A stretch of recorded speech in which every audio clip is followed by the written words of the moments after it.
Because you got powerful legs. How'd you get the physique? Was it gym or how'd you get the physique? I've always been. She's actually not got powerful legs. Do you shower in your dressing room? Do you have a shower on the day of a fight or not? Tell us about the tattoos. Shut the fuck up, you little prick. But then I've got the Phoenix.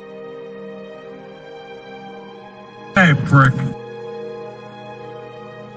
So I'll take it from Bob every day of the week. Absolute disgrace. I'm sure no one will mind.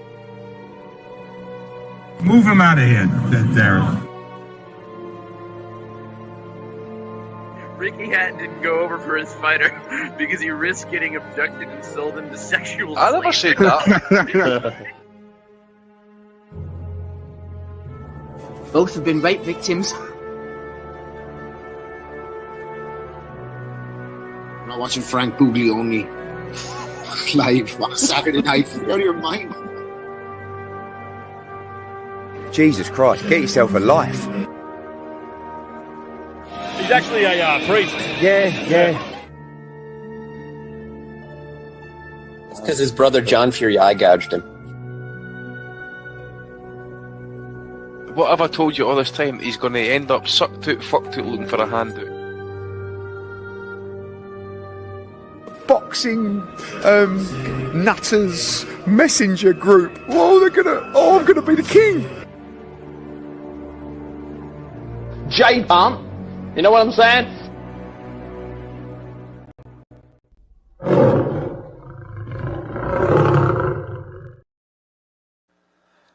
Welcome, all you wonderful people, to the 609th edition of the Boxing Asylum Nuthouse. You can catch us at 8 o'clock in the UK on Sundays and until the end of the month at 1 Pacific time in the United States. And then once these crazy Brits change their clocks around 2, we'll be back to you at the noon Pacific time hour once again. Des is with us. Justin as well. I'm your host, Matt. And Des is going to hang back because, man, it's like getting robbed at Christmas. The guy watched all the terrible stuff on that Nick Ball card, and he somehow managed to miss Kenshiro Teraji and Seigo Akui going at it over 12 rounds of back and forth action. It had been early, Thursday morning stateside lunchtime for the Brits. What a war. Lots of shifts in the momentum. It started early with the Akui coming on and then Teraji getting back in the fight and then kind of bouncing out again with Teraji going hard in like 7 and 8, I think it was, trying to take the soul of Akui, but he just refuses to do it. And then Akui down the stretch started landing harder right hands, taking the rounds, and going into the 12th round, Kenshiro Teraji down on 2 of the 3 scorecards. The other one he's inexplicably way up on. That's a different story. Needing to win the round for a draw, needing a knockdown to win the fight. What does he do? Kenshiro Teraji goes and he pours it on Akui in such a way that the ref has no choice but to stop it. A lot of us were looking at it surprised when it happened.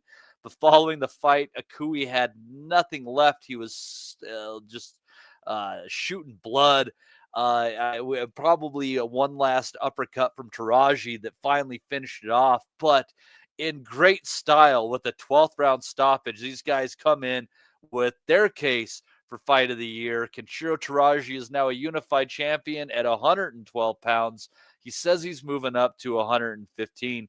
But when people wonder, well, why are you waking up at 4 o'clock in the morning to watch 112-pound guys box from Japan? This is why. This is exactly why, Justin, because Kenshiro Teraji is an all-action hero. You're on. I can hear you. And he's an all-action hero, but a probably pound-for-pound guy, too. B-plus fighter, A-plus intangibles. What a freaking war. What a fighter. Yeah, it was a great fight. And like you said, you hear that all the time when the guy's like, you got to knock him out. He did. Like, how many fights have we watched where he's like, you got to finish this fight. You've got to knock him out. You're down the cards, and the guys just can't do it. And I think the stoppage was, if you look at Akui's eyes and the way his head kind of bobbed back, you see why the referee stopped it. Like, and his corner didn't argue it because you could just tell the referee left. There was nothing there. You could see the referee, like, at first you're like, well, why did he stop it? Because he was kind of throwing, but when you see his head and the way he was like, his head was kind of moving, you're like, okay, that's why the referee's in there. Remember that's what the guy said about George Groves. You didn't see his eyes. Remember that was his whole thing. You didn't see what he looked like. And you got to give the referees that because they're in there. I mean, they see what we can't see. But Teraji, yeah, I mean, at 33, at this weight, to still keep having the motor to keep doing what he does, that's awesome. To be able to keep going, because 33 at this age, I mean, at this weight class, you might as well be 53. And he been through wars, and Akui, it was a really good fight. The Japanese cards, this one did too. They always deliver. You're rarely ever going to have a Japanese card that you're like, man, that wasn't that good. That was okay. They always come up with something, and Teraji pulled it out. I don't know how many more fights he has left because he went through. Akui landed some bombs. This took, I mean, I wouldn't say the end of their career, but this definitely has put them down to, they can't have a lot of fights left after this because they just beat each other up. Well, Kenshiro probably even more than Akui because he's been in some of these fights before. It was last year, I think it was in January, he had that fight with Canisalis that he won by a majority decision where both fighters hit the deck. He traded. The only L on his record was given to him by Masamichi Yabuki, who they traded knockouts with. Yabuki stopped him in the 10th of their fight, which is incredible to get Kenshiro late because this is the late round master. And Kenshiro came back and got a 4th round stoppage over him. But you go through his record, and some people might have a hard time picking through it because there's so many fighters that at the lower weight classes that folks aren't aware of and haven't paid attention to. But he's got a better resume than I think the people think. The win over Yabuki obviously has gotten better over time, and the loss not looking so bad since they split those fights, with Yabuki getting a title victory over Nutshinga, giving him his 2nd title run. And then you had he had a win earlier in his career over Milan Malindo. I believe Malindo had a very close fight with Juan Francisco Estrada when Estrada was, still hot shit down at the lower weight classes. It was he's putting together a really fine resume. He's got a W over Kayaguchi, who just fought Olasquega, and many people think, and we'll get to that, thought he had an argument that he won that fight despite the scorecards. But war after war after war, Kenshiro, not the greatest defense by any stretch. Kind of uses his legs like Inoue does for his defense. And as you get older, that gets a little bit rougher. Doesn't move his head a whole lot. But he stacked up this really solid resume at this point in time. And I used to kind of have him at the cusp of my top 10 pound for pound, Justin. And I know it's a very subjective list, but I'm having a hard time thinking that Teraji, with his resume, his current form, holding 2 titles in the 2nd weight class, I have a hard time saying this guy isn't one of the top 10, top 12 fighters in the sport. What do you think? I'd say top 20, 15, because like you said, he's got a good resume. He's exciting to watch. He's a professional. That's what I like, because you have to be a big-time professional boxer to fight the way he does and to be able to go 12 rounds. And like I said, he owns 2 titles, and he's not beating bums. So I agree with you. I think he's up there because, I mean, look at some of the guys that people think are top 10, top 20 guys, and I don't think they're more skilled or have a better resume than he does. So yeah, I agree with you. I think he deserves. Like the little guys never get the love anyway. I think Chocolatito started the little guy love, but it still doesn't get a lot of I mean, look at Dez. He'd rather watch Charlie Edwards. But no, I was joking. But like I said, I like it, and the Japanese cars, like I said, they always deliver. Well, the fighters in the smaller weight classes, I mean, like you said, Chocolatito kind of served a renaissance a bit. There was, in the 90s, there was a couple of guys who were pound for pound rated in those lower divisions and got some people in the seats. God, it's gonna kill me thinking the fucking names right now. Well, Nito had them going. Nito got them going pretty good. Then you had Montiel. You had a lot of guys, but I think Chocolatito made it more mainstream than most of those guys did for this generation. Well, and he started at minimum weight, right? And that, and that's Donaire had that. I don't know if he fought ever at 108, but he started out with the W over Darchinian, is where everybody learned about him. That fantastic knockout. And didn't you pick Darchinian to win? Were you the one that said that? Who picked? Was it Andy? Somebody I remember. Oh God! Well, that was. This is so long ago. This would have been pre-podcast. I think you're thinking of the rematch with Darchinian. That took like 7 years, and I remember somebody on here thought Darchinian was I think it was Gabe was a Darchinian man. Somebody said it. I don't remember. Yeah, I think it might have been Gabe. And I'll tell you what, in the rematch with Donaire, God, we're going down a fucking crazy. We are way deep, yeah. But in the rematch, I think Darchinian, before he was stopped by Donaire, I think he was up on the cards, actually. He boxed him really well in that fight. And God, as soon as his style, but yeah, as soon as I pictured Darchinian, I just remember him kind of putting how he kind of danced. He would sit there and kind of do that weird kind of thing way he moved. He would kind of like he was dancing with his gloves, and then he would throw a punch. He had such a crazy style. Felt like that crab. It was really hard to figure. Yeah, it was really hard to figure. I miss Vic because he was a character. I mean, he was a guy that I liked watching him fight because remember later in his career, either you knocked him out or he knocked you out. Oh yeah, he was. He was a cool guy, but he was Anyway, like you said, we go down a real deep rabbit hole with that. And prayers for Gabe, because I remember Steve said he's about 600 pounds. So I hope I hope he's living strong and that he's getting back. But that's just what Steve said. Yeah, you're our new Gabe. You're Gabe Ozempic. God. Our man Davo put $9.99 in there. Captain Casual himself. First time for everything he says.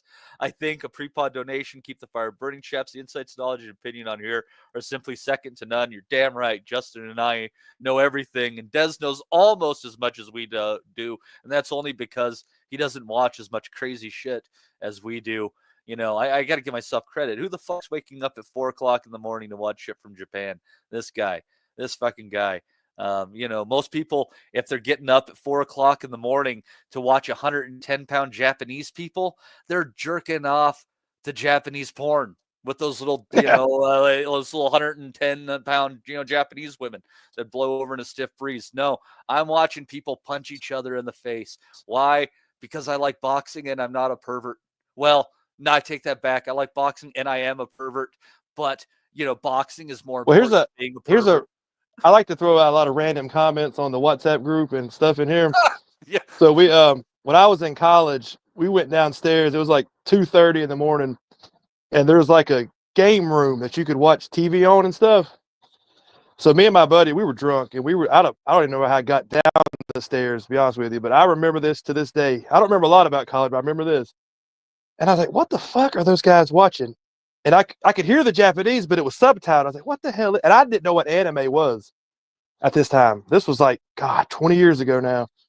And there was 15 guys watching anime Japanese porn at 2:30 in the morning, not drinking alcohol, just watching it.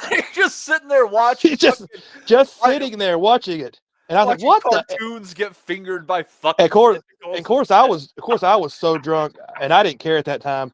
And I walked in and I said, what the fuck is this? I was like, what the hell y'all watching? Is that cartoon? What the fuck?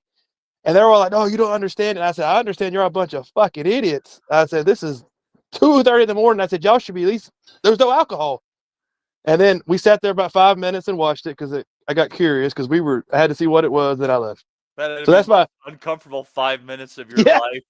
because I still to this day don't even watch anime, but especially at that time, I didn't know what the hell they were watching. And that Anyway, just ruined it for me. After yeah, that moment, I'm like, I'm not doing this. we can move on Here. now to the next. Anyway, I guess we're still talking about Japan. So, anyways, but yeah, so this fight is a fight of the year candidate for sure. That is Teraji versus Akui. If you haven't followed us down our little twists and turns here, but I advise everybody to watch this fight. It's because so often, like sometimes the ingredient for me that's missing from a potential fight of the year nominee is the ingredient of that later rounds, big dramatic stoppage or a knockdown or something like that to seal it on the cards, like in the third fight between Marquez and Vasquez kind of stuff. And like that's why is like, both of these guys, I mean, just throwing everything, and you like, how could they have anything left in the tank? And Teraji just comes out in the 12th round, swinging with both freaking hands, waylaying to the body, forcing Akui to tie up for one of the first times in the entire fight. It was it truly, and I think that was, if the referee, when you start thinking why he stopped it, there was a lot of things that happened in that 12th round when it came to Akui that didn't happen in the rest of the fight, the way that he reacted to some of the punches and things like that. Like, he held Teraji's shots very well, meaning he might have gotten punched, but he kept his head in position. He rolled with some things to take such off, but he had a few shots that hit him in that 12th round where his head snapped back. And it was, I'm sure struggling to think of who the referee in this fight was, but as much crap as we give referees for being involved in a negative way with the outcome in the fight, this is one of those places where it was absolutely dead on, even though initially you might have thought it was incorrect. As the minutes passed by and you're watching Akui, you catch a little bit of the replays. I still didn't see a real clean replay from the other side of the ring to show what might have been the shot that kind of did the screws in for him. But fair play to the ref, because you saw his head, he kind of like when he stopped it, Akui kind of like backed up, and you could tell he couldn't even keep his head up. He was just like and the corner had to run in. You noticed them; they held him up. Yeah, his corner held him. They knew, oh shit, he's done. Like, he's not going to finish this last minute and a half. And so I have no problem with that, because like you said, people want to stop it, and I 100% believe he was in there and he saw it. He knew what he was doing. Yeah, it was that was a good display there. Daniel DeRossi also throwing in 10 pounds again. We were wondering in the chat if you are the football legend, the Roma legend. We don't know. We don't know if that's you or not, or just somebody using the name. But we're gonna pretend that you are, and that we're really really cool. But thank you so much for another wonderful contribution to the Boxing Asylum Nuthouse. We appreciate you very much there, Danielle. But yeah, we're rocking away here. Getting to the next fight on the card though, but probably want to just watch all of this card. I'm trying to. What was the other one that the XFI? You had the co-main event was Olaskaga. That was yeah. So that versus was Kikuchi or Kabuchi. Anthony Olasquega and Hiroto Kayaguchi. Who was both of these guys lost their O's to Kenshiro Teraji. Olasquega doing it in the 6th pro fight, coming in short notice, which was he put on a heck of a show. Even getting stopped when he did. But these guys. Interesting enough fight. Olasquega doing a little bit more of the back boxing, being a little bit more clever. A questionable kind of knockdown call that you thought might have came into play on the cards. But then the cards were just terrible, not giving Kayaguchi really any credit, shockingly, for the Japanese fighter at home. But this was, I don't know. Justin, did you have any feelings that you thought that Kayaguchi took this?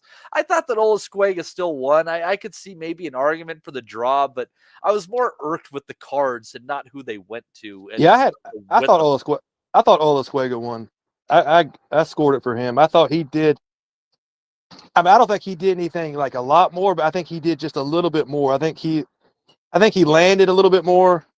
I think he kind of, even though he was on the back foot, I just kind of felt like he did enough. And I don't think Kabuchi did Kabuchi pushed the pace, but he didn't land a lot. And I just think Olasquega just got it. You're right. I don't think the cards were, because the way the cards look, you would think that Olasquega just boxed his head off, just peppered him all night. He didn't do that. It was a way closer fight than that. Yeah, volume against cleanliness. Yeah, and I think Olasquega won. I have no problem with that. I think he did enough. I have no issue with that. And I don't think you really could have gave Kaiguchi the fight, or Kaibuchi, whatever his name is, because I just don't think he did enough. But I think Olasquega won. I think he just was clever a little. Like I said, I think he just out clevered him. Had a little bit more to his game than Kai. He was just kind of head forward, and I think Olasquega did enough. I like his whole team, his whole trainer. I don't know why he's called the Prince. He's got Rudy Hernandez in his corner, doesn't he? I don't know why he's called the Princessa. I don't know why that's his nickname, but he's I like Olasquega. He's not. His hair was all yellowed up. I don't know. I don't know what he's got going on, but he did enough. Yeah, it's but he's had a really good run since he since that loss to Teraji. I mean, you got to remember, this is his was just his 10th pro fight here against Kaiguchi. Well, see, the little guys always get losses because they're always thrown in so early because the opportunities aren't there as much as the other guys. So they, like you said, those guys are thrown in at like 5-0, 6-0 for like world titles, because it's almost like the women's game. There's just not a lot of depth, and these guys are thrown in so quick. That's why they'll pick up a loss or two, because they have to go in so early to take those opportunities, because the money's not the same. And they have to be at 4-0 fighting for a world title, because that's just how it is. Even if they're not ready or not, they're kind of pushed a little bit faster in the low weight classes. That's where it's always been. Mm-hmm. No, they don't mess around. They don't mess around, and can't. Yeah, and that's why you see so many people with that have less than 10 fights, or have 10 wins and 4 losses, getting a shot in like in the minimum weight division. There's just not a whole lot of fighters there. So kind of like women's boxing in a way, it's you limit the depth, and a lot of people can get a call up. And Olasquega took that call. And here he is, 4 Japanese cards later. They love the guy. He's getting a chance. He's just like Santiago. Santiago's the exact example of that too. The next fight. Yeah. He's 13-4, and it's got like he's 13-4 and got another shot. Yeah, and so he coming in as a big underdog. I think he was paying at least 5-1, maybe a little bit more, against Shokichi Iwata. And then he just boxes fucking Iwata's ears off of. Maybe Charlie Edwards should take note as to how you can fight off the back foot and still find your fucking moments to, I don't know, punch someone in the face. But anyway, Santiago did it exactly the way. If you're going to fight that style, he did it the exact way you have to fight that style. He did it. If you had to write a book, he did it. That's exactly how you do it. And it's nice that he got another chance. He had a close loss to Jonathan Gonzalez, who Olasquega beat. He also lost to Udell Reyes earlier in his career, and then a jump loss to a guy who's 2-2-1. What's odd though, so the dude is 14-4 now, 18 fights. His pro debut was in 2014. You talk about a dude who is just like really kind of taking it in the fucking slow lane in his own way. But anyways, well, you remember Iwata won I would say Iwata won the first 5 rounds.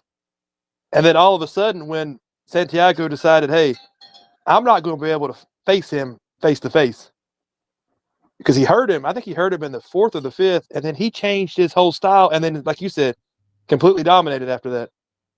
He just after he decided, you know what, I'm going to back up, fight in spots. He just dominated. And Iwata had I don't know if the corner, everybody messed up on that one, because they didn't change any of the game plan. Nothing changed, and he just followed him for the next 7 rounds and just got his head peppered. I think that was a little bit of, they didn't see it coming. They expected to get him early, and they had no plan B. And Santiago just schooled him for the next 7 rounds. And it's nice. One thing I got to say, like, it's obviously not an absolute, because one of the worst robberies that I've ever seen in my life was on Japanese soil. But you look at this and you look at Olasquega, not only getting the benefit in what was a close fight, but winning it wide. Santiago picking up a close victory in a tight fight. People seem to get a fair shake in Japan. I think that is one of the things that I kind of value most about a lot of these Japanese cards and these smaller fighters. Yeah, the fights are entertaining, and it's for people who miss it. I mean, you're missing out. There's no other way to say it. But honestly, Justin, I just feel like if I was going to like rank the places where fighters would get a fair shake on the cards as the away fighter, I would have to rate Japan. Definitely a higher than where we live, than Mexico, than the UK. I don't think, because Tekken runs a really tight ship over there also. And they don't really have there's not a lot of BS over there in that country. It just seems like everything's ran a little bit better. Their whole setup over there is just a little bit more, I guess I'd put the word class to it, than a lot of other countries. Japanese society is a lot about honor. It is a lot about honor. You don't hear a lot of sketchy stuff behind the scene. And you saw, if you do sketchy stuff behind the scene, they kick your ass to Mexico. Remember, they kicked the whole family out. With the Kamedas, because it wasn't even sketchy shit. It's because it's just stuff they didn't like. Fucking assholes. Yeah, so they don't play around. Like I said, if I could go back, and if I was a boxer and I was like under 130 pounds, I would definitely go train in Japan and sign with Tekken, because they know how to take care of fighters. It's a good place. Yeah, I definitely enjoy that whole setup they got over there. I mean, they take care of business. Yeah, and consistently every year, basically, the Japanese are giving us at least a very strong nominee for fight of the year. It like a consistent basis. And if it's, you tell me there's fights below 120 pounds that are in Japan, you're going to see one of them on fight of the year list at the end. They just know how to match these fights. And that's why I wake up at ungodly hours to watch them. And I hope that you folks who might not have really gotten into this stuff prior, maybe you have found yourself getting into these lower weight classes in Japanese boxing because of how much we put into it here. Myself, and obviously Andy Pryor. Andy Pryor makes me sound like I'm saying his name. Andy Patterson did prior because I mean, honestly, Andy's probably who got me the most into the lower weight classes, because we've just been watching these great fights, I mean, for well over a decade. It's absolute entertainment. So guys, make sure you go back. If you don't have a chance to watch the entire card, fine. Watch Kenshiro Teraji against Seigo Akui, because that one is going to be very hard to top for fight of the year. And if something does, believe you me, it's going to be a war, and probably an absolutely legendary fight, because this one is one of the better fights I've seen in a couple of years. So make sure to check it out. My man, Kenshiro Teraji and Seigo Akui, and you should be able to pick that one up on YouTube and otherwise they kind of find their way. But anyhow, jump over to some UK action so we can get our man Dez involved here, who's been peacefully waiting. Because he subjected himself to some of this rather than enjoying the great sport of boxing from Japan. But Nick Ball was able to get 10th round stoppage, between the 10th and the 11th rounds over TJ Doheny. Doheny never going down at any point. The accumulation just started to add up over him. Ball moves on. And it was a good performance in its own way, Des. But I got to tell you, I think that Nick Ball's path to the title was far more difficult and far more entertaining, far more competitive than what his title reign has been. Yeah, and Nick Ball's probably a classic example of what we do with British fighters that show a lot of potential and promise. Think Ricky Hatton's a great example. This is a kid that has a really good style, is television friendly. He's probably somewhere just behind what they tell us. And what I mean by that is he can punch, but he can't punch as hard as they tell us he can punch. And he can box, but he can't punch as well as they tell us He can box, but he can't box as well as they tell us he can box. And he can shift a ticket, but he don't sell as many tickets as they tell us. The truth is somewhere just behind what they're telling us. And if you look at Nick Ball, and you mentioned his road his journey over the last 2 or 3 years. Dog Bay was a good opponent, but Nick was walking through people at domestic and just above domestic level, and he couldn't walk through Isaac. He got the wrong end of a tight one against Ray Vargas, and he got the right end of a tight one against Raymond Ford. And there's probably a lot of people in the Nick Ball business that thought, he's got his world title now.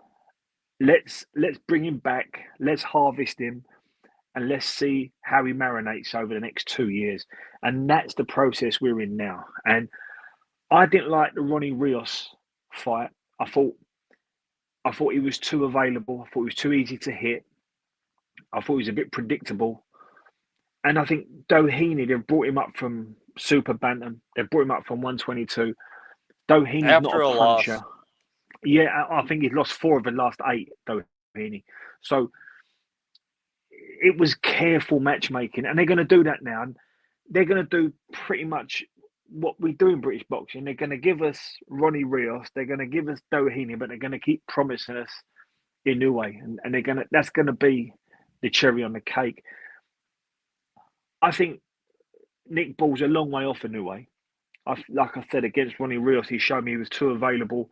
And I think Raymond Ford showed that he might struggle with a boxer that can fight at distance. But Nick Ball's got something. But it's very common for this to happen now. We've watched him look really good on the journey, on the climb. And now he's there. He's probably leveled off a little bit. And that style needs to be managed. It needs to be adapted a little bit. Go back to what I said a moment ago. He can punch, but he's not the puncher that they think he is. And he can box a bit too, but he's not that slick boxer that can keep his way out of trouble. He's always going to magnetize towards his opponent and find himself in their circle. So I think the matchmakers are going to be very cautious, and they're probably going to bring someone like a Sam Goodman up from Super Bantam, or they might even bring a Valdez down from Super Feather. But they're going to match him and give it all to him. He's going to have the odds stacked in his favour. But I understand that. I understand what they're trying to do. But as for now, we're getting a chance to see Nick Ball in Liverpool. He's a fan-friendly fighter. He's got a TV style. It works. But I'm not quite I want to see a little bit more from Nick Ball. But I'm not quite sure where that comes, Matty, because when you look at what's around at featherweight, whether it's Leo, Espinosa, Fulton, Neary, Figueroa, if you look down at Super Bantam, when you've got Akhmadaliev, Tapales, Inoue, there's some really good fighters in and around his division. So they're going to have to match him very, very carefully for the next 18 months. You know, I just think as far as it goes, it's a shame that we won't get it just because, you know, it's probably an awful fight for Ball. But I think that just the fact that you're talking about a 6-foot guy against a 5'2" guy in a unification in the same weight class. Espinosa against Ball is just for the sake of, wow, this is a weird fight, you know, but it's a fight that matters. I think that fight would be something that I would like to see. But I'll tell you what, it's interesting. You say they've brought him up pretty well. They try to get that win against Vargas, and I thought he had a better shout that he won against Vargas than he did against Ray Ford. But they fought Ray Ford, his last fight at 126, a guy with real capable skills. And, you know, he fought him close. I didn't think he won, but he fought him very close, and the judges gave him that. So he's obviously skilled, but I think there's something that's missed that they're afraid of in their Des. And it's the same thing that happened to, you know, Lee Wood and Josh Warrington. It's the come forward Mexican puncher, and there's plenty of them around those weight classes. And I think they're honestly worried about that fighter for Nick Ball, because I think they don't believe he can turn them back. So to speak on that, I like your analogy. I like your comparisons. I think he's got a little bit more about him than Lee Wood and Josh Warrington. I think he's somewhere between a Ricky Hatton and a Josh Warrington. I think he's closer to Ricky Hatton, and I'll tell you what I mean by that. Let me real quick say, I would argue that yeah, there might be some skill, intangible attributes that you would say he's better than Lee Wood, but I think Lee Wood's punching power is an equalizer between the two if we're comparing overall quality. No, I agree with that as well. I think Lee was more heavy-handed. But I think that Nick Ball is a better... I think in isolation, I think Nick Ball's better than Lee Wood and Josh Warrington. He reminds me a lot of Ricky Hatton. And I don't want to sort of steer it over to Ricky, but I see the same type of come-up. I see the same... He's dominant. He's very alpha. He's got a really good style. He will sell out arenas. But I think you've got to match him carefully. Now, with the Espinosa one, Espinosa's a really good fighter. And that height disparity, perhaps they'll look at the Ray Vargas one and think, maybe Espinosa is a little bit hotter than Vargas. And Nick couldn't quite get past conclusively Vargas. So they're probably still steer clear of Espinosa. I think if you look at someone like Angelo Leo, I think, man, maybe Angelo Leo might be too slick. He's too much punch variation, and Nick Ball might be too available in that fight. He might be too easy to hit. Well, Doheny landed a lot of shots last night. I mean, people don't give him credit. He actually landed a good amount of shots. And if Doheny, at like 40-some years old, can land those shots, you got to think what other guys are going to do who are more in their prime and can punch. And exactly what you just said there, Justin, I'd apply the same thing to Ronnie Rios. He landed too many shots as well. So, you know, you got to think someone like Leo, he would really be up for that. That's a task he would look forward to. And I think Fulton, Neary, Figueroa, I think they're real unknown talent qualities that perhaps they wouldn't want to put Nick Ball in with just yet. So I think if you can take your mind back to the Ricky Hatton era, although he fought with some good names, he didn't fight the slick American like 140s or 147s. He kind of stayed away from them guys. He fought the guys that were a bit stiffer, a bit slower, and didn't have great feet, and that suited Ricky. I'm not saying Junior Witter never happened either. You know, even as a Ricky Junior Witter fan, for the same reasons. They brought guys in that was a little bit stiffer and their feet weren't as good, and that suited Ricky. And I think they're going to have to do the same with Nick Ball. You're going to have to get guys now. Yes, you want guys that ain't got great feet and they stick a little bit and they're not overly fast with their punches. But Ronnie Rios is that, and he had some success, although he got stopped. And Doheny, I think, is a level lower than Ronnie Rios at this point, and he had some success. Now, I'm not saying at this level you're going to take a bath and not get wet, but I just want to see. I want to see something on Nick Ball that suggests to me that when you go up to a Leo or Espinosa or a Fulton or a Figueroa or a Neary, I think you need to have a little bit more about you. You need to be a bit more elusive. You need to have a better range of distance. You need to be able to judge your pouncing punches, your combinations. You need to have a little bit more adaptability and versatility about you. At the moment, it's a little bit predictable, straight lines, marauding, and I think the level is at now, there's some real good kids at feather and down at super bantam, and I just don't think that will work against them. So this is not a criticism, Nick Ball. It's more just of a critique. It's like, I want to see you do well, but I think you've got some real good fighters in and around you. I'm not sure when they're going to be able to take the handbrake off because he needs a lot of work. Sorry, I think I think he could beat Figueroa because Figueroa is not a banger, and I think Ball would beat Figueroa. I think Fulton would school him. I think Fulton would just run circles around him. I don't think he could beat Fulton. Espinosa, I still don't know exactly what Espinosa is because we've seen with Ramirez is probably not what people thought he was. So I really can't say how that Espinosa fight would work out, but I would lean Espinosa. But if you put Ball in with the way he just leads with his head, if you put him in versus a guy who could flat out punch, they're going to stop him or they're going to hurt him. Really, it's going to be a very hard fight because, like Des said, he doesn't have a ton of variation. It's kind of the same, like he wants to just stalk you and walk you down That's not going to work when you go up the levels. You got to be able to do a little bit Certainly more. not. Yeah. And you got to be able to have a little bit variation. And I know, and what bugged me was, I know you, if you work for the company, you have to say ball is this, ball is that. But like Frampton actually had the nerve to come out, and I know why he's saying it, because he has to keep his job. But to come out and say that ball definitely beats anyway, ball does this. Come on, Frampton. You know deep down inside with your buddies, if you're sitting there talking, you know that ball does not beat anyway. You just have, and what gets me is, I know you have to keep your job. You have to say that. But I think Des put it exactly right. Everything they're saying about ball, ball's like, they want to make ball out as like an Instagram model. But when you see him in real life, okay, whoa, all the filters are on.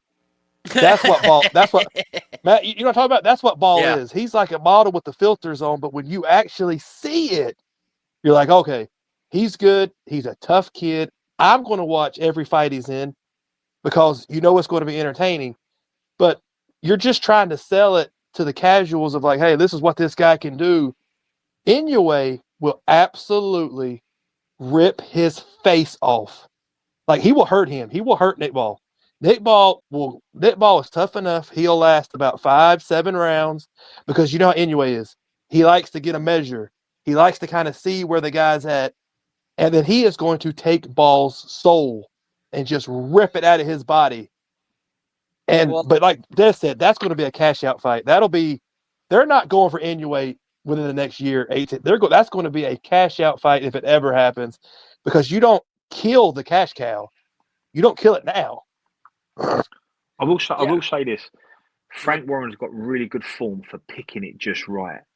And maybe he's thinking about, if I can get guys like a Doheny, if I can get a Ronnie Rios, if I could get an Oscar Valdez on 8 weeks where he's got to drop a lot of weight, and I can draw him down to super feather, and I can fly him in the week before. If I can build Nick on guys like that, then maybe if I can catch Inoue coming up in 18 months, we might time it. He has done this before. I don't think they're going to catch Inoue like that. I think he's got far too much about him. I think there's far too much money behind him. But Ricky Hatton did do this with Costa Zoo. They did time it just right. I don't think that can happen now. I don't think they're going to get that right with Inoue. But I think that's the type of plan they're looking for. Can they marinate Nick Ball? Can they keep him lukewarm? And then just take the handbrake off when the time's right with someone. But I repeat myself, when I look around at Feather, Super Bantam, there's some really, really good kids there. Very good kids. Some of the best kids in boxing are operating in weights. Domestically speaking, would you think about the winner of Nathaniel Collins and Lee McGregor facing? No. I mean that would be an undersell, and I think when you consider what Frank's trying to do in Liverpool, I think that would be a hard sell for them. Liverpool is a brilliant city, but it's not a big city, and it's saturated with sport. So when you ask Scousers to come out and support their fighters, it's got to be a big one. And Nick Ball's got a world title around him now, and I think you have to bring in a South American, North American, or an American kid, and that will sell. I don't think you could sell Nick Ball on domestic opponents now. You know, it's a shame too, because I honestly think that the winner of Collins and McGregor, it probably has as much argument as a mandatory for the featherweight belt as anybody else. I mean, Collins has put together a pretty stellar record, kind of under the radar a little bit, actually. I mean, he's got 3 or 4 guys who are undefeated on there, a couple of 2-loss dudes and things of that nature. I don't know. I can see why they want to avoid that, but the one that they would have looked for was perhaps they would have look, if you go back 8 months, we was all really hot on Liam Davis and of course Dennis McCann, and that would have really made for an interesting trio. But Dennis McCann's fallen off and Davis got beat in a stinker. So Nick Ball's found himself without that domestic dance partner. So, but I think they're going to keep him with the Rioses and the Doheny's. I think they're quite attractive opponents, and they allow you to bring Nick on. And I think just having this conversation here now, listen to what the guys in the chat are saying. Look, we're not knocking Nick Ball, and this isn't about bringing someone down. It's just we know boxing, and you're now at the top table, and you need to have a bit more about you. So, and I think the people behind it will understand that, which is why we've gone from Dogbay, Vargas to Ford, which is 3 really good opponents. And we have dropped a level now. It's noticeable with Ronnie Rios and TJ Doheny. So I think they're going to keep it at that level for the next 12 to 18 months. And they'll gradually pick it up. But where's the guys to do that with? It's a very good division. Yeah, it is. And what is that? The WBA belt he has? I'm thinking because Box Rec. Yes, it's WBA. Yeah. Yeah, I'm looking at the rankings right now. Like you got the number up? one. Mirko Cuello from Argentina is the number 1 on WBA's website, and then you got like Bruce Carrington. Shushu beats him. I'm not even that high on Shushu. I think he's just a better boxer. I think he might. Then you've got like Odebek, and it's not the deepest. So yeah, I mean, I don't know. Then you got like Reese Edwards. He's ranked, so you could have like I don't know if that would even that'll happen. Reese Edwards is 15th. Reese Edwards is 15th, so that would make sense as a guy that he would probably beat, but would sell some tickets maybe. He's gonna have to fight a mandatory at some point, though. I can't see either Doheny or Rios having been the mandatory. I feel like both of those were voluntaries. So, yeah, I don't know. It's bleak out there for Mr. Ball and the opposition out there, but we'll see who they put in front of him. In front of us now, the man himself, Rappin' Rob Kelly. Rob, we have gotten through the Japanese card, which I don't know if you saw, and the Nick Ball fight. So feel free to speak your piece on those, and then we'll move down that undercard from yesterday. I didn't manage to catch the Japanese card, no, but I turned off the Ball fight after about 7 rounds. I thought it was awful. Fucking back to Buglioni days on a Saturday night. I thought it was going the distance, honestly. Yeah, I could see the way the fight was turning. The Ball started slow. He looked like he was warming up or something for the first 5 rounds. He looked cold. Doheny, I think if he could punch a little harder, might have given him a tougher night because he was finding him. But there was a weird squabble in the when he kicked him at the arse. Totally forgot that. He could have gotten DQ'd for that. What the fuck are you doing kicking somebody? Well, Doheny had him in that arm locker, in the with his arm around his neck, like he wasn't letting go after the bell, and Ball responded. Scouser fashion and kicked him up the arse. Like, didn't he? It was a weird one. I thought he could have got this. I thought he could have got DQ'd there. It would have, but the fight would have ended in complete shambles. Like, I understand why the ref didn't. I thought he should at least take a point though for a kick, for maybe or I don't know what the fuck it was. It wouldn't have made a difference to the outcome anyway. Doheny, I think, is spent. I don't think he'll be back. I think it was nice, probably wise from the corner to pull him out. Just watch the conclusion parts like on YouTube or whatever. But I didn't enjoy the fight. Like, I didn't. For a world title fight, it was poor. Like, wasn't it? It was. It had no snap to it, did it? Yeah, and I think Ball lost to Ray Ford, and what's really pissed me off about that still is that it was the only one on my accumulator that I didn't get right that night, and cost me fucking couple of £100. So fucking I'm still sour on that one, but I think Ball has a ceiling. Like, I think he's a decent domestic guy. He's just above that level for me. Just above kind of European level for me. He's got himself a world title. He's beaten some good guys, but I don't see him. Like, he's calling out Inoue today on Twitter, isn't he? Like, Inoue make light work of him, I think, wouldn't he? Yeah, he's too easy to hit, and Inoue punches too hard. He'd go and he'd give it a shot. Like, I don't think he'd go to survive. But I don't know. It was a poor fight. Like, I couldn't get into it. I don't think Inoue hits hard. I don't think Nick Ball hits hard enough to get Inoue's respect. And I think with Nick Ball's style, he's going to be too available. He's going to ship he's going to cop a load of punches from one of the biggest punches in boxing. So it's a disaster.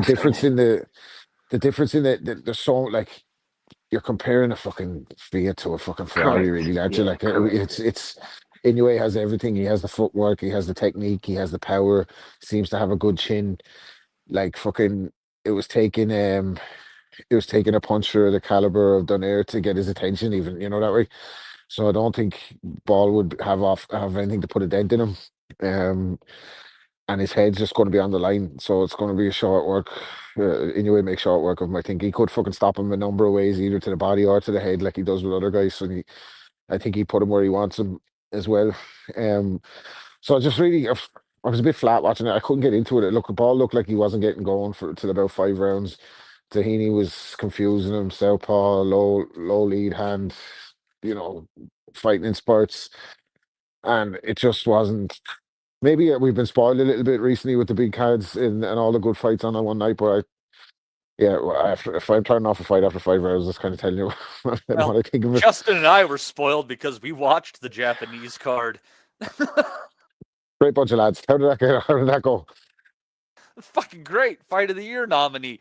Unlike the undercard fodder on this one, Rob, of Charlie Edwards and Andrew Kane, did you suffer through all 12 rounds of that fucking shit fest? Oh, I did. No, I fucking didn't. You must be kidding me. Jesus no Christ. Chance, no. It's just a shame that you can't wear anything on your wrist, because I would have loved to have seen Charlie Edwards' step count after that one. Fuck me. He lost it. He lost to a split decision, did he? Yeah, and it should have been a unanimous decision. When you're that negative, I don't care if there's a handful of clean shots you landed. I think there's some sort of fucking limitation to it all, of when someone is trying to put in the work and, you're looking like a shitty 2-legged gazelle. Yeah, I've never been high on Charlie Edwards anyway. He obviously has a level of talent. Both Edwards brothers are good boxers. But neither of them have been box office or be like, oh, I can't wait for the Edwards fight coming up. You know what I mean? Yeah. So like I said, a poor fucking card, like a domestic Saturday nighty type of event. You'd expect the Scousers to come and bring a bit of atmosphere. It's a big fight city. They love a good local star. Was it Richie Woodall that said fucking Inoue and Nick Ball could do Wembley? Oh, God for you. But yeah, no, it was a poor night. Like I don't want to fucking spend too much time fucking being so negative about it, but it was hard for me to get anyway fucking invested in it at all. Like I thought it was a dull world title fight. And I'm sure the undercard wasn't much better. Yeah, luckily for me, I was doing other things. I think this might have been the only fight that I caught. I mean, as I said, I was very much rewarded with the Japanese card. But Justin, I'm trying to think here of things that I would rather do before I watch Charlie Edwards versus Andrew Kane again. And I think that I would prefer to potentially go to some sort of a rally of racist crackers over this. I think I would rather get my teeth drilled out while listening to 3 hours of Yanni before I watch this again. I think I would rather listen to two 90-year-old scientists debate the sexuality of frogs rather than this. I never want to be subjected to this again. I feel like this could be used in Guantanamo Bay to get information out of terrorists.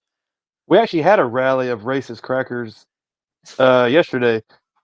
They had a Trump MAGA event that blocked one of the streets off up where I live. So if you want to, I guess you could have went to that. But they don't like me. I think everybody summed it up. This was god awful. The whole card wasn't any good. I mean I think the actual little pieces I watched on the YouTube prelims was better than what happened. But Edwards, if you're going to do that style, you actually have to throw some shots. And the bad thing about it, I think me and you talked about it, was that he almost won. He almost, literally almost stole the fight. He almost took it, but Kane has to take responsibility for that. He won the last 3 rounds and he actually tried. Fucking idiot. Yeah, and Kane has to take responsibility because he looked like he just followed him the whole time and didn't really it was all shit. It was all bad. The whole thing and people started booing in the 5th round. They should have started booing way earlier than that, because Edwards, I don't think he ever had any design to try to fight. I think he was going to do that the whole time. And it's so funny that both Edwards boys can't punch worth a damn. Neither one of them, they're both kind of slick in their own way, but that's about it. They're both annoying. And like Edwards talked so much trash during the lead up and then did that. And then just ran the whole time. It was just and I don't, like I said, I don't think Kane's going anywhere. I think Beluta was his level. I think that's kind of where he's at. So it is what it is. It's just one of those cards that at least I had it on in the background and I didn't have to I really wasn't paying much attention. When I saw Edwards dance after like 3 rounds and I saw him just running pretty much, I just stopped paying attention after that. It was awful. I don't think my worst enemy deserves to go through this, let alone some of my very favorite digital friends. Des, tell me about your experience of suffering through this fight, and if you feel like you might be in need of some sort of counseling or therapy following such an experience. No, I think with Edwards, you got to go back to the amateurs just to dissect. He's a sum of all his parts. This is a kid that's worked on that slide and flick style in the amateurs, and it paid off. And he's probably won countless national titles and been all around the world with GB and won multinational titles. He gets into the pros, and with clever matchmaking, he picks himself up a domestic title. And by then, it's unchangeable. It's what he is. And I don't think we talk enough about Julio Cesar Martinez. And I think that night, Martinez took Edwards' soul. I think Edwards realised this is what punchers do. And then Edwards had a layoff and he's coming at a heavier weight. And we've seen him try and pick pockets of kids that are a level below Andrew Kane. So last night we knew he was going to be ultra reactive and ultra defensive. And it's awful for TV. Charlie didn't cover himself in any glory at all. He's not a television fighter. Less said about this one, the better. But I understand why the Charlie Edwards and the Sonny Edwards come out the amateurs with a style, can't adapt, end up in the pros with the same style and try and fiddle their way around. I understand how they do that. But whenever they come across a very proactive, aggressive, alpha puncher, they will get beat. Last night was a really bad performance from Charlie Edwards, and he let himself down a bit, but it was coming because we've seen him in the last 18 months against much lesser fighters, and he was ultra reactive against them. So we knew what was coming against Andrew Kane. As for Andrew Kane, the jury's out on him. I want to see him in there with... I can forgive him for the Beluta one because Beluta's a real seasoned fighter. Beluta's one of them European gatekeepers. He's been in with McCann and Liam Davis and Brad Foster and Doheny and Conlon. This is a guy who knows his way around. So I want to see a bit more of Andrew Kane before I make an assessment on him. But he can certainly punch. And sometimes in your career, you've just got to get the Charlie Edwards out the way, draw a line under it and move on. So we'll see.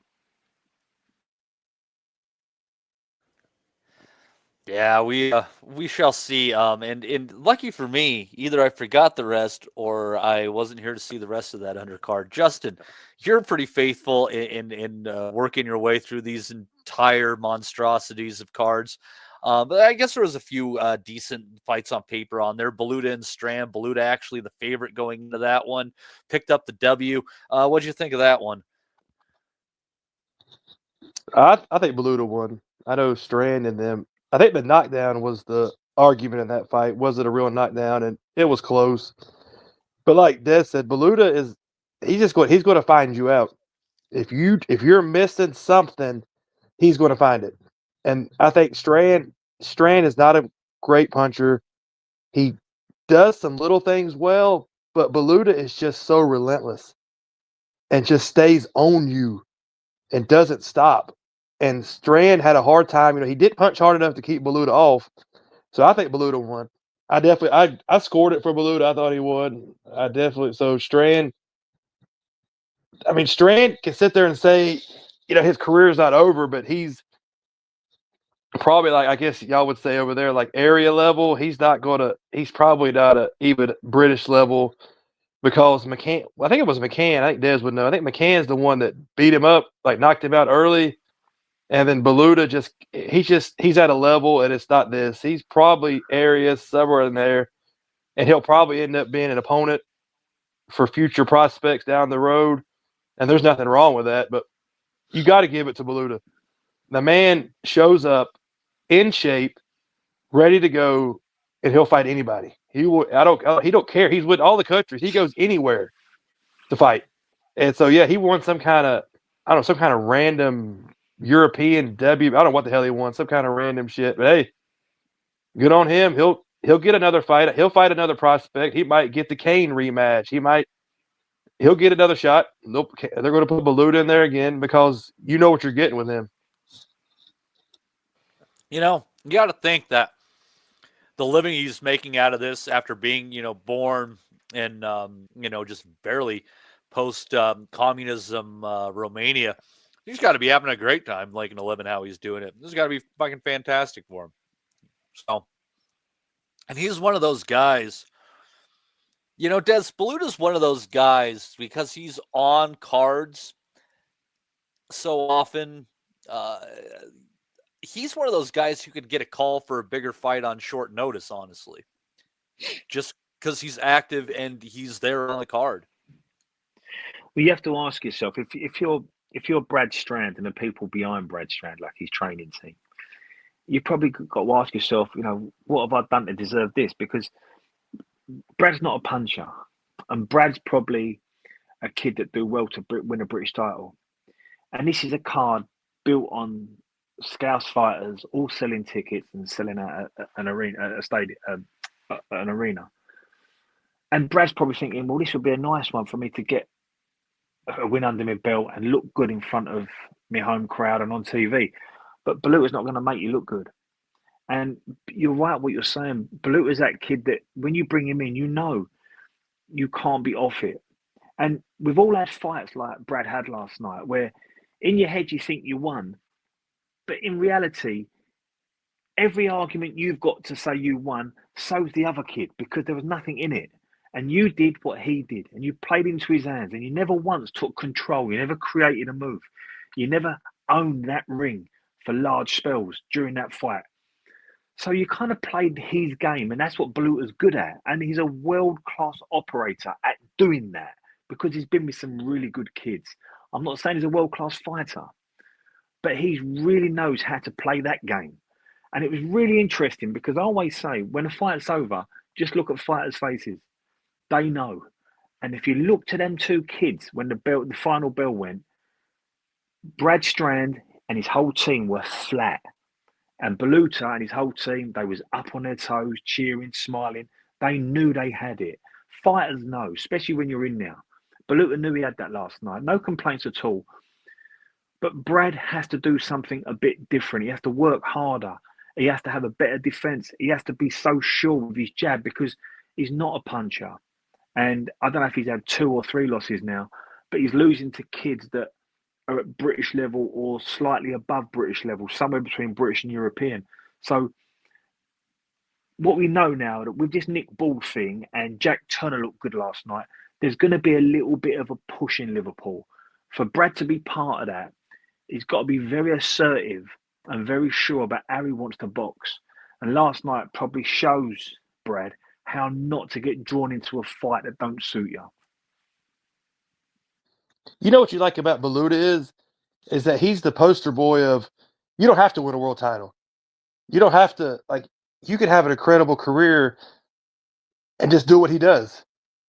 He's not going to probably win a world title, but he's going to end up having probably a 10-time better career than he ever thought he was going to have. Just doing what he does, showing up and being tough to fight. And people will remember his name, and that's all that matters. You don't have to win world titles to be remembered to be a damn good fighter, and that's what Beluta is. Well, and I'll tell you why they'll keep bringing him back. And people might think, he's upended this prospect and that prospect, and that's going to bother promoters. No.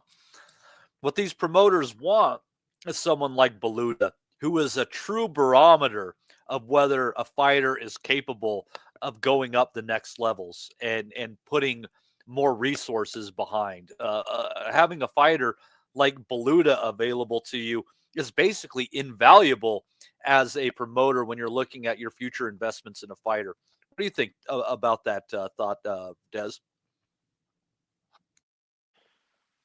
Say it again for me, Matty. Sorry, mate. I was answering a text message. I do apologise. No, you're fine. You're fine. I said Beluta is invaluable to a promoter because he gives them a real barometer of if a fighter has the capabilities of going up the levels. Correct. And he is basically telling them, yes, invest in this fighter, or no, divest from this fighter. Well, if I didn't know better, I'd think Frank Warren was trying to get rid of Brad Strand. Because like if this had been somewhere in Manchester or London, I would definitely say Frank Warren's brought Brad onto this card to get rid of him. But it was in Liverpool, and you'd assume Brad can sell a ticket.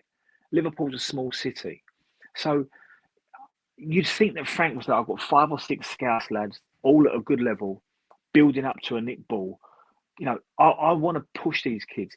So I'm surprised they gave Brad, knowing Brad's capability and looking at Brad's record, why they gave him a Beluta, contrasting that to Beluta's record, who's an ultimate world-class fiddler.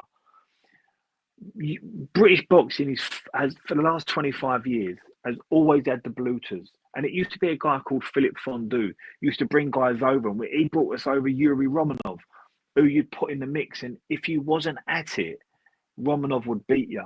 And Romanov did do that to a lot of our lightweights. And there's loads of them. You know, these guys come in and they might not be unbeaten fighters and they might not be big punchers, but you have to be at it when you fight them because they're going to be the decider. They're the gatekeeper. If you want to cross that line from European to fringe world class, you've got to get past me. I think that is exactly what Beluta is. Now, if Brad Strand had beaten Beluta last night, it doesn't make him anywhere near fringe world class. But it tells us where Brad's going because Beluta has caught a lot of fighters out. He caught Doheny out. He's caught Brad Foster out. He done well against McCann in the first one, and we all remember that one where they pulled McCann out a bit sharpish because they thought McCann might get caught out himself here. He's been in there with the Conlons and the Liam Davis when Liam Davis was hot.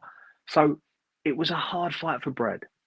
But saying that, he did play into Beluta's hands last night, and he should have been a bit more assertive, a bit more proactive, especially being the promoted kid at home, and he didn't. He found himself getting drawn into the sort of fight Beluta likes. So moving forward, if you want to progress now, Brad Strand, and you want to sort of step up a bit, you need to be very sure in the type of style that suits you. And I think he was a little bit confused last night. And again, when that final bell went, look at the two kids. One knew they'd won it and one knew they'd lost it. Yeah, it was pretty clear. He would have needed a kind of a little favorable members bounce, as they so call it in golf, to get that W there. But anyhow, let's see here. Also on that card, Herrera and Enriquez, thought that was an odd one for a British card. But Herrera continues with his run at lightweight. And our man Thomas Newman says that Herrera is the second coming of Bradis Prescott. He'd give a ton of British lightweights nightmares. Justin, I have a hard time agreeing with that one because I think that they believe that he is a world-class operator, not a measuring stick for British fighters. I think that they're trying to move this Cuban, even if he doesn't have it, because the division is so stacked. I think this is a guy they're trying to maneuver towards a title, not towards a measuring stick for a British fighter. Oh yeah, they definitely have. The way he's acting and the way his team acts, they're definitely not looking for him just to be a guy. They expect, or he expects, they could be fighting for world titles, but he has a lot left to work on. And the thing about Bradis Prescott is that Bradis Prescott, I don't think he's going to punch like Prescott could. Bradis Prescott could absolutely punch through a brick wall. He just couldn't take a lot of shots, but he could knock anybody out. Anybody he could knock out. His chin was up in the fucking air. Yeah, he could. There's nobody he couldn't stop. I don't really compare different things. I see what he's saying, but I think Herrera, they're expecting him to be something. Right now, I think he's got a lot of work because he didn't look good. Macias, I think they had dragged him up like a weight or 2 weight classes, and he really struggled. Yeah, he stopped him, but he did not look good at times, and he looked like somebody that hadn't had a lot of fights, because if you watched it, look how many times he swung and missed. He probably had the same 40 punches that he just swung wildly and didn't even come close. And Macias wasn't doing any fancy defense. He was just like ducking his head. Yeah, Herrera's got a lot to work on, because he looked really amateurish. He looked a little too raw at times. So they need to pump the brakes if they expect him to be a world level guy, because he's not that right now at all. But he might have something, but he's a ways away from that. Yeah, and it's what's crazy. He has over 20 fights too. They've been keeping this kid active in a lot of ways, trying to get him some pro experience. Interesting place for him to find his self on. Interesting card, excuse me. We'll see where he goes from here. What else was on this card? Just like I said, this is one that I didn't catch a whole bunch of. I don't know. I'll let Des. I watched. Like I said, I didn't have nothing going on yesterday. That's why I ended up watching more of this than I probably meant to watch.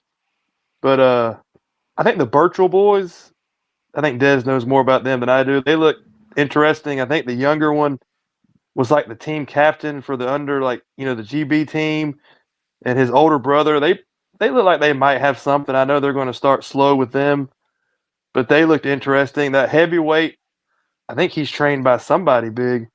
That Bourne, he got a split draw. He probably lost, and that was on his debut. So I think they got a lot of work left to do with him, because if you're supposed to be a big heavyweight and they're pushing you a little bit, you don't get a draw on your debut. So there's a lot to work out with him. But Des might know more about those guys than I do. Yeah, Des, any final thoughts on the rest of that card, and then we'll move on to the next one? Yeah, the one we've not touched on was Jack Turner v. Ryan Farag. And yeah. That was because I always forgot, because that was just like a 2-round obliteration, wasn't it? Yeah, he obliterated him. Yeah, and look, Ryan's had a good career, and he's an experienced pro. Jack looked really good. Jack got hold of him. Ryan's not again. It's clever matchmaking. Jack's a puncher at this level. Ryan's not a puncher, never has been. And Jack was able to put his foot on the gas, take the handbrake off, let his hands go, and he caught him with a brilliant right hand and followed up with a long left hook. He had a pouncing, aggressive style. Interesting to see where Jack goes, but you can see what Frank's. It's interesting at the moment because there's so much going on in the world of boxing, and there might be a British promoters now doing things at home, just keeping the market lukewarm, just to see how Riyadh works itself out now. So Frank's going to build in Liverpool, and with Nick Bull and his style, with Jack Turner and his style, potentially Andrew Kane, you've got 3 kids there that could sell, and they're TV friendly. So it'd be interesting to see where Jack Turner goes now, but he's certainly an exciting prospect, and he's a good talker. He's very raw, and I think he'd go down very well in Liverpool. I think they're going to get behind him, but he's certainly someone we've got to keep our eye on. Yeah, he can absolutely punch, and he's a lot of fun, but he throws his shots pretty wide. I see him getting somebody punching with him down the middle and sending him into next Tuesday. Well, that's how we got Farang last night when he threw wide shots last night. He threw a looping right hand that buzzed Farang, and that wide, long left hook. So, yeah, you're right. He does throw him wide. Yeah, and it's, some guys, you're going to catch them off guard that. I mean, you're kind of throwing punches away out of their periphery and coming out of nowhere, but people who can kind of judge your body language are just going to shoot that shorter shot right down the middle. But this is something that I think this is something that boxing should be doing more of. This is coaching to improve. So Jack's like 11-0. He's a kid. For the next 8 or 9 fights, let's work on that. Let's tighten you up a little bit. Let's not offer so much of yourself. I say the same about Nick Bull. Nick Bull's got a world title around him. They're talking about fighting a generational great in a new way.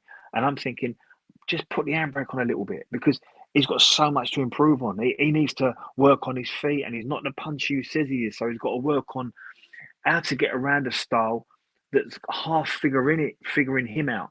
So there's loads of work to be done with these kids, and there's nothing wrong with that. We're not criticising, but I think if you looked at the next 18 months and if you marinated this little group in Liverpool, Frank could have something.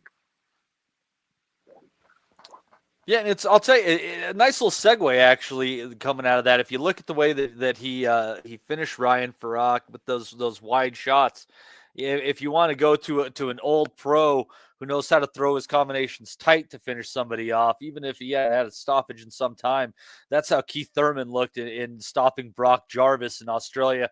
Which, in a sense, like honestly, it's not the greatest accomplishment in the world. Liam Perro took him out in a More proof for round. in a fucking simulation, really, if you ask me. Yeah. Thurman popping up on a fucking Australia card in 2025. Should have been in fucking exile for how many?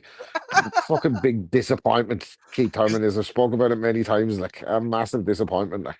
Well, it all makes sense now. He was just on a very long walkabout, Rob. But, yeah, he's on the fucking dreamland. But yeah, who did I see him calling out? I saw him calling someone out after that. Fucking was it Terrence Crawford again? No, it was Tim Zhu. I think that's why he was down there. Tim Zhu. Try to set that fight up, which does make reasonable sense. Okay, that makes sense. Yeah, but that was a beautiful combination that Keith used to finish off Jarvis in the third round there, and Jarvis started his career at like 118 or something like that, and just kept like knocking out bums as he grew into his man strength and kept moving up weight classes. He got to 140. Perro smoked him in a round, and then he's found himself up to 154. Thurman's beat him. I think there's still a chance that he fights Nikita Zhu after this. It'll be big whoopty freaking do on that, but it would probably it'll probably be on the undercard of his brother against Keith Thurman. But I tell you what, though, just that was a great finish by Keith. Nice tight combination, powerful. A lot of these young prospects could learn from that one. That was some nice stuff from Thurman. It was vintage. We needed that. Yeah, Keith hasn't one timed anybody in what, 15 years? I wouldn't go that far, but it's been a while. It's been a long time. I'm like Rob. I always liked Keith Thurman, but then he just started like knocking nobody out. He didn't want to fight. He just turned into a character. He just turned into like it's just weird. I mean, he just turned into a character, not a real fighter anymore. And Jarvis sucks. I mean, let's just go ahead and put it this way. They were hoping maybe Jarvis would win so they could set up the Zhu fight, but I don't think they really cared who won because it was going to be a Zhu opponent anyway. But Thurman go ahead. I think Manny Pacquiao frightened the shit out of Thurman. Do you know that? Yeah. I know he said he had shoulder injuries and all that, but I think like they all were waiting for that little Pacquiao check. Like everybody was waiting for that. Pacquiao was still fighting. Floyd was out the sport. He was the biggest bag in the game. Thurman did all the right talking. He was supposedly getting Pacquiao at the right time. One fight early. Yeah, and then Pacquiao just went out and fucking hit him, and then he went gun shy. It was like as soon as he got dropped, he was like, "Oh fuck, what have I taught myself into here? Like this guy can still fight. Fuck." An underrated little fight, by the way. An underrated little fight. It was a good close fight. I thought Thurman did very little in it. Like I thought he fought scared in the fight. Like yeah, I don't to say I'm not fighting Manny Pacquiao. Like I thought he fought. After that fight, he went on the missing list as well for a few years. So he had the big one against Manny. Got well paid. He was very, very reactive in that fight. Tepid. Waste of a career. He went missing for a couple of years after that one. So it's almost like he's half got one foot in retirement when he got the Pacquiao fight. He didn't go missing. David Haye vibes kind of to him, isn't it? Like he's almost as annoying as David Haye. Remember when David Haye used to like leave the sport and then he'd come back talking, woofing and holler at everyone and get a fucking big fight out of nowhere and everyone would be like, "Oh fuck, we fell for the David Haye one again." Like that way. It's a bit like that. It feels like Thurman's trying to do that, like with Zhu, isn't it? With a payday, like he's always got someone's name in his mouth trying to fucking come back down off the fucking mountain in Kathmandu and get another paycheck and disappear laughing at us all because we all fucking fell for it. Like there was 2 years between Pacquiao and Barrios. He had a good holiday. Yeah, he did, and then it was like 2.5 or 3 years between Barrios. Another 3 years since we see him on Wednesday. Yeah, it's inactivity and it kills fighters. I blame a lot he on had 1 point in Heyman. retirement against Pacquiao. I really blame Heyman, and it sucks because that Zoo fight kind of fell through, and you're kind of wondering now if Thurman might not have had enough for Zoo, considering everything that has happened since then. But yeah, I blame a lot on El Heyman. I think Thurman's like Mikey Garcia, those guys. I don't think he really loves boxing. And I think he just was good at it. And those guys are the ones that, take the layoffs and don't really stay, like, Gary Russell, all those guys. I don't think they've all said it more than once. They don't love boxing. And those are the guys that take the big layoffs and, go through these moments and don't take stuff seriously, because if you don't love it, doesn't matter if you're good or not, you're going to have shit like this happen. And it, like Rob said, this is like, who the hell? I mean, Keith Thurman fighting freaking whoever that guy, I forgot the guy's name, Jarvis, in Australia on like a Wednesday. And then calling out Tim Zoo, and nobody saw that coming. How far has Tim Zoo dropped off that he's fighting Joey Spencer April the 9th? I mean, good God, Tim Zoo's star has freaking just collapsed, and he's down. And I actually think, we might have to get into it. I think Thurman beats Zoo if they fought. I mean, Zoo's going to have a hard time probably with Joey Spencer. Depends on Thurman's legs, which did look really good. But I mean, if Zoo can punch, and he is the naturally bigger guy, and if he can corner Thurman with body shots, but Zoo, I mean, Zoo might be done. Well, Thurman has a great left hook too, and you saw the way that like Zoo had no defense for it. It was just like plop. I mean, you feel for Zoo. You feel for Sue because he had passed all the early tests and passed a lot of the early eye tests. Looked like he was onto something. Wins against Scotia and Harrison, and he was starting to look like something like. And then they had lined up Thurman, hadn't they? And then that fight fell through, and then the matchmakers fucking fed him Fundora, who just decided to that he was going to, for the first time in his life, start using his jab. And then the cut, and that was just a fucking, like, you're training for somebody else, and then you get a guy like Fundora who's so awkward on short notice. And then whoever the fucking wise guy was that decided that fucking they were going to put him in with fucking Martazaliev or whatever on the fucking rebound.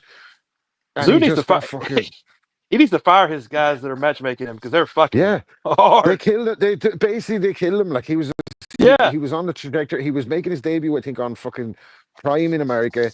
He was fucking priming, he was trading off the Zoo name, even though he likes being his own man. But, he's an Epo kid as well, like Eubank and Ben. And, he was fucking, all he had to do was uphold his end of the bargain and look good on TV. And he would have been printing money, like, and he would have been in big fights. And now Fundora's fucking beating him on a fucking short notice. And then this Mercer has come in out of fucking nowhere, out of Siberia, and fucking bounced his head off the canvas. And now he's back to fighting fucking Spencer in Australia, trying to rebuild. Like, it's crazy, and it's all happened in such a short time. Like, I called on that pod when they changed the opponents, and I put money on Fundora. I told everyone, like, what the fuck are they thinking? Fundora is the worst ever. 5'8" orthodox welterweight to a fucking 6'5" southpaw freak on fucking wheels. On 2 weeks' notice.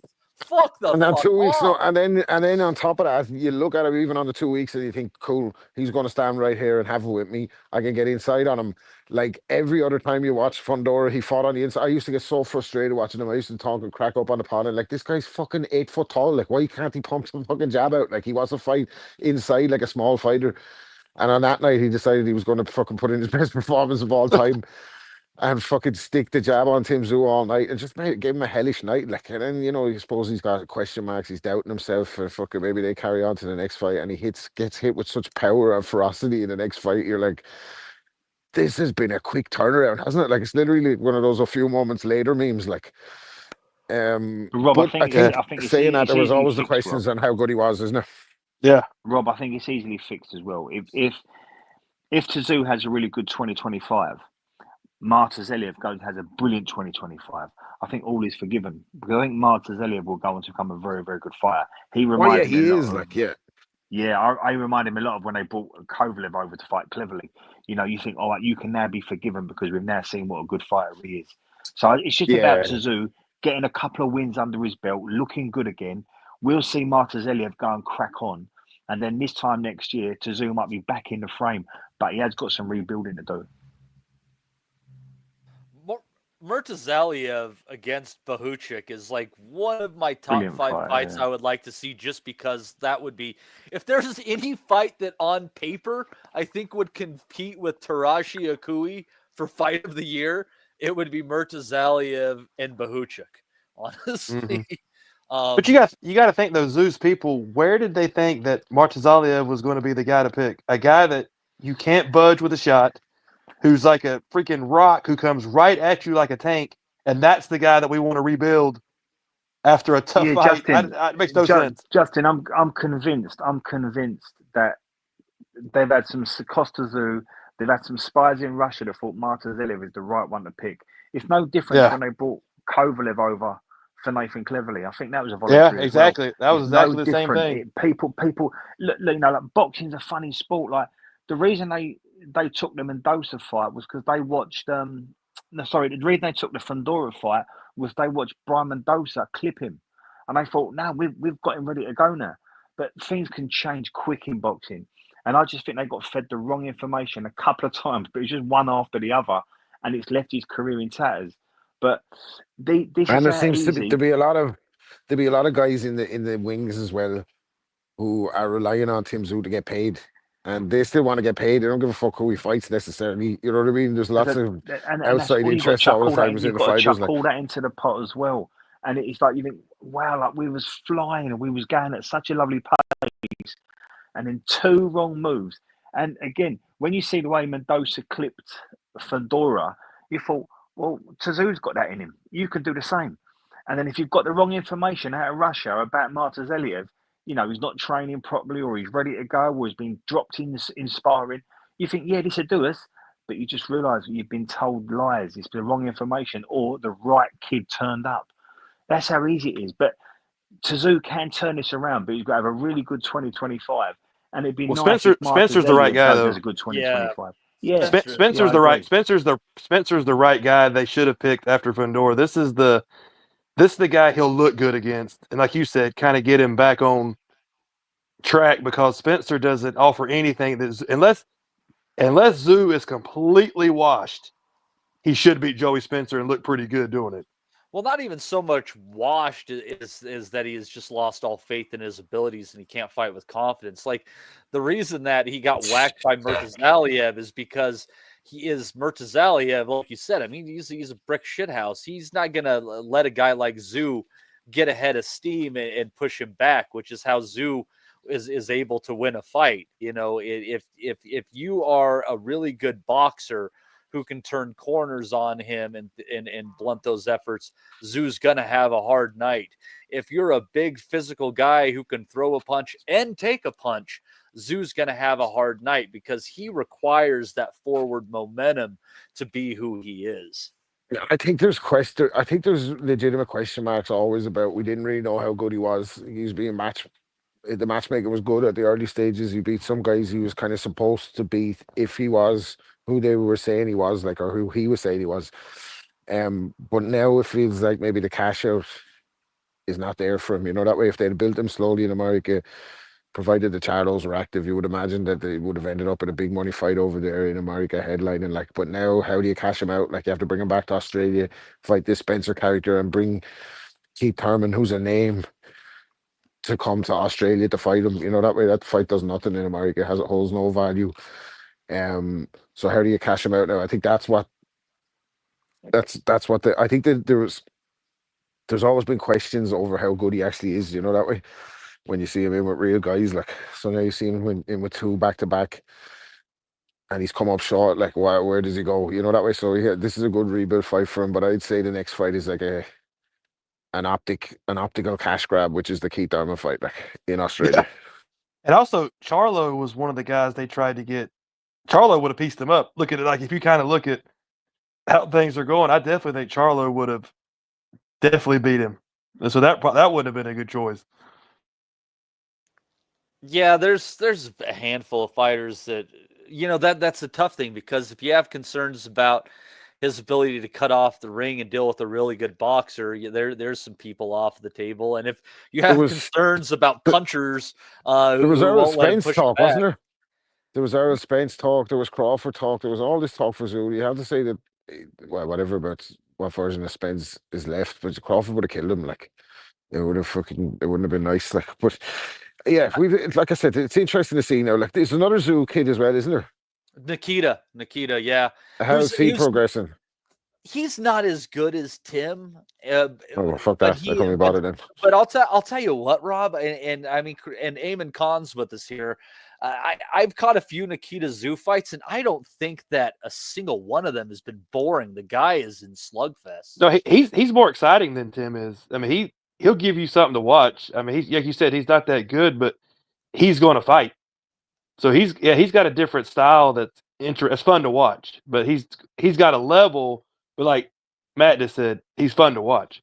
Yeah. Ames, want to get in on the impromptu Tim Zoo conversation here, my friend? You've been patiently waiting in the background, I'm sure, just absorbing our brilliance, putting pen to paper, and stealing it for a future column. Am I right?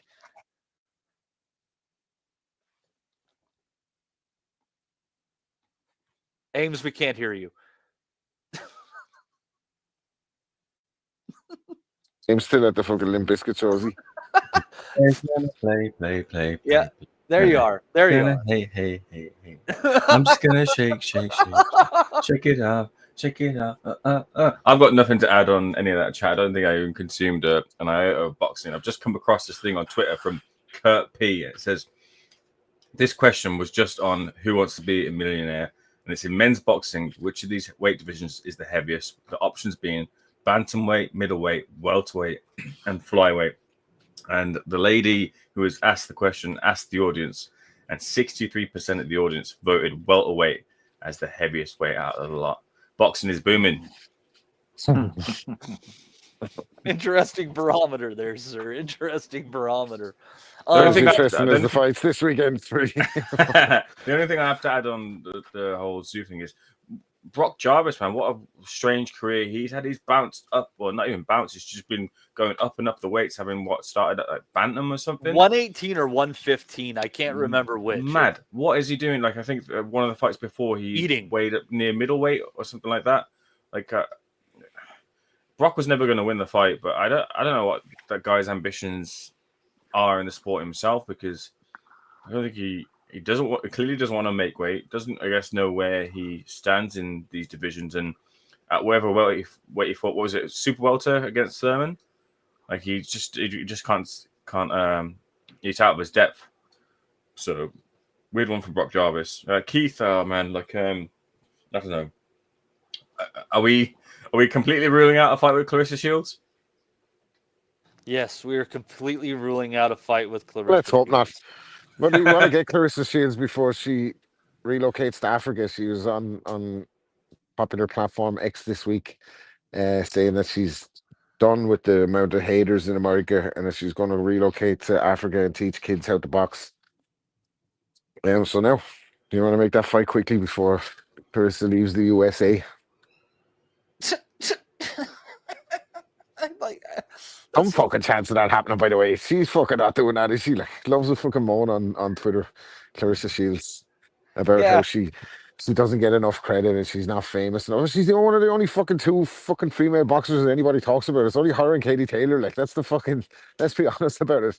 Anybody else, to the man in the street, the only two fucking female fighters that are known are Clarissa Shields and Katie Taylor. Everybody else is a fucking non-event. Well, you know that African much more she wants. Like, well, hold on. Speaking of, I mean, it is exciting that that we're getting some more women's fights coming up, and check it out. I mean, isn't this exciting? The 3-match coming in June here. Katie Taylor and Amanda Serrano. I don't know if you guys can see that that image there. Dare anyone do that? The hell is that?